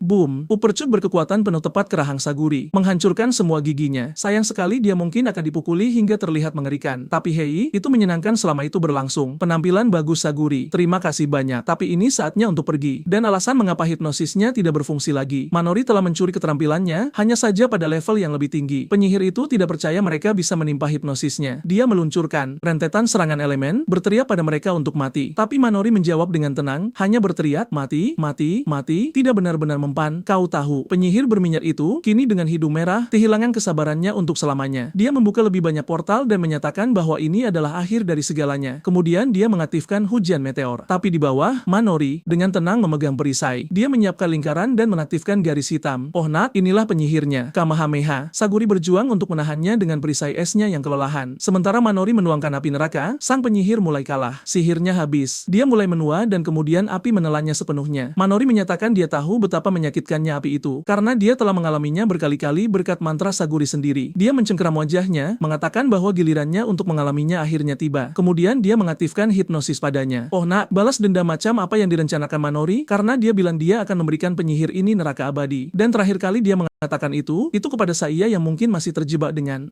itu. Saguri terbangun di ruangan mereka yang familiar, dan rupanya mereka bahkan memberinya sedikit penyembuhan. Benar, gadis itu kembali berminyak dan sehat. Panik, dia mulai berteriak, menuntut untuk tahu mengapa dia ada di sana, berteriak agar mereka membiarkannya pergi. Dia mencoba menendang dinding, tetapi tentu saja tidak bisa menghancurkannya. Sekarang saya ingat di mana dia berada, tepat di atas platform pengumpulan darah itu. Dia mulai meneriakkan nama setiap mantra petir, guntur, es, dan api yang dia tahu, tetapi tidak ada yang berhasil. Dia berdiri di sana mencoba memahami mengapa. Ketika Makoto berjalan melewati jendela, dia hendak memohon padanya untuk membiarkannya keluar sampai dia melihat raut wajahnya. Ketika dia mulai mengetik di keyboard, dia panik, bertanya mengapa dia tidak menjawabnya. Dan ekspresinya benar-benar berubah saat dia menekan tombol kecil itu. Bilah-bilah muncul di bawah kakinya. Dan pergilah dia, teriris, berteriak, menderita, terpotong 1000 kali, sampai dia bangun lagi, benar-benar utuh, bingung, bertanya pada dirinya sendiri apakah itu nyata atau tidak. Rasa sakitnya benar-benar terasa nyata. Tapi tepat di depannya, Makoto lagi, dengan putus asa, dia bilang dia akan melakukan apa saja, jika dia menyelamatkannya. Tapi dia hanya menunjuk ke samping. Di sana dia melihat angka 0, dan di bawahnya, 96, 98. Kemudian penghitung atas berubah menjadi 1. Pada saat itu, dia menyadari angka apa itu. Itu adalah jumlah yang sama dengan berapa kali dia telah memotong mereka berdua. Makoto menekan tombol. Dia berteriak lagi. Waktu yang lama dan banyak rasa sakit. Kemudian, dia melihat ke samping dan melihat penghitung di 9697. Dia tersenyum, mengatakan dia telah bertahan. Akhirnya, dia akan kembali ke dunia nyata. Dan tentu saja, begitu itu terjadi, dia akan menghabisi mereka berdua. Tapi tepat saat penghitung mencapai 9698, semuanya diatur ulang menjadi 1. Segera, dia panik, gemetar dan berteriak, bertanya mengapa. Tapi tanpa mengucapkan sepatah kata pun, tombol kecil itu ditekan lagi. Itu jelas semua hanya ilusi, hipnosis yang dibuat oleh Manori. Pada saat itu, Makoto bertanya apa itu tadi. Penyihir kita yang tadinya penuh dan berminyak sekarang sudah kering dan kehadirannya sangat kosong. Teman-teman, itu dia, itu wujud aslinya. Semoga berhasil dengan yang satu itu. Aldi untuk kalian semua. Melihat penampilannya, Makoto yakin dia setidaknya berusia 150 tahun. Kemungkinan besar ketika suku keabadian muncul, dia mengetahui bahwa dia bisa bertahan lebih lama dengan meminum darah mereka. Dan itulah mengapa dia begitu terobsesi dengan mereka berdua. Saguri, sekarang bungkuk dan kering, perlahan mengangkat tangan kurusnya, mengatakan dia ingin masa muda lagi. Mereka berdua tidak percaya bahwa bahkan sekarang itulah yang dia pedulikan. Manori bahkan mengatakan bahwa yang satu ini benar-benar kacau. Kemudian dia bertanya, apa yang harus mereka lakukan? Dan sang protagonis melakukan hal paling bodoh yang pernah ada. Dia bilang mereka bisa pergi saja karena dia tahu akan mati. Saya sangat berharap mereka benar-benar membunuhnya atau dia tidak pernah kembali karena ketika karakter seperti ini selamat dan kembali nanti, itu membuat marah. Lalu lagi, jika dia kembali terlihat segar lagi, mungkin lupakan saja. Pada saat itu, Manori melihat sesuatu yang bersinar di dekatnya. Saat dia mengambilnya, itu adalah sebuah benda dengan foto keluarga. Dia menyadari bahwa penyihir itu telah mengendalikan orang tua dengan menggunakan putri-putri mereka. Dia mengucapkan doa pelan, mengatakan dia tidak bisa membiarkan Baker dan Yukira terus melakukan apa yang mereka inginkan. Dan dengan itu, dia pergi sambil berkata bahwa segera siklus ini akan berakhir. Beberapa waktu kemudian, Saguri terbaring di lantai bertanya-tanya berapa banyak waktu yang telah berlalu. Berapa menit, jam, hari, atau tahun, sampai, tentu saja, seseorang melangkah di sampingnya. Itu dia. Sejujurnya, pria ini suka membunuh teman. Jadi mungkin dia akhirnya akan melakukan kebaikan untuk kita semua. Dia bilang dia mengikuti kehadirannya dan menemukannya seperti ini di ambang kematian. Saguri mencoba menawarkan menawarkan dirinya untuk dibunuh, memohon padanya untuk tidak membiarkannya menua sedetik lagi. Tetapi jelas karena dia memintanya, dia menolak. Tidak mungkin dia akan mengabulkan permintaan belas kasihan seperti itu. Akan jauh lebih baik untuk melihatnya menua dan membusuk perlahan di tempat itu. Dia melambai selamat tinggal pada nenek tua itu dan melihat ke Cakrawala, mengatakan mereka berdua tidak akan lolos. Malam itu, dua kita berada di hutan untuk beristirahat sejenak. Mereka menyalakan api unggun dan Manori berkomentar seberapa jauh mereka telah datang. Makoto mengatakan itu sulit dipercaya. Begitu banyak yang terjadi pada mereka hingga mereka selamat dan akhirnya mereka mendapatkan balas dendam mereka. Manori, bagaimanapun, mengatakan itu menyedihkan karena di tengah balas dendam mereka, banyak orang tak berdosa juga telah mati. Dia menjawab bahwa dia tahu, tapi segera semuanya akan berakhir. Hanya tersisa satu, yang tersulit dari semuanya, bajingan Kira itu. Begitu mereka membalas dendam padanya, semuanya akan selesai. Itulah mengapa mereka perlu beristirahat dan merencanakan langkah mereka selanjutnya. Tapi tiba-tiba, ekspresi Makoto berubah. Dia memberitahu Manori untuk lari. Sinar cahaya biru menembus hutan, menghancurkan segalanya di jalurnya, dan mereka berdua melompat untuk menghindarinya.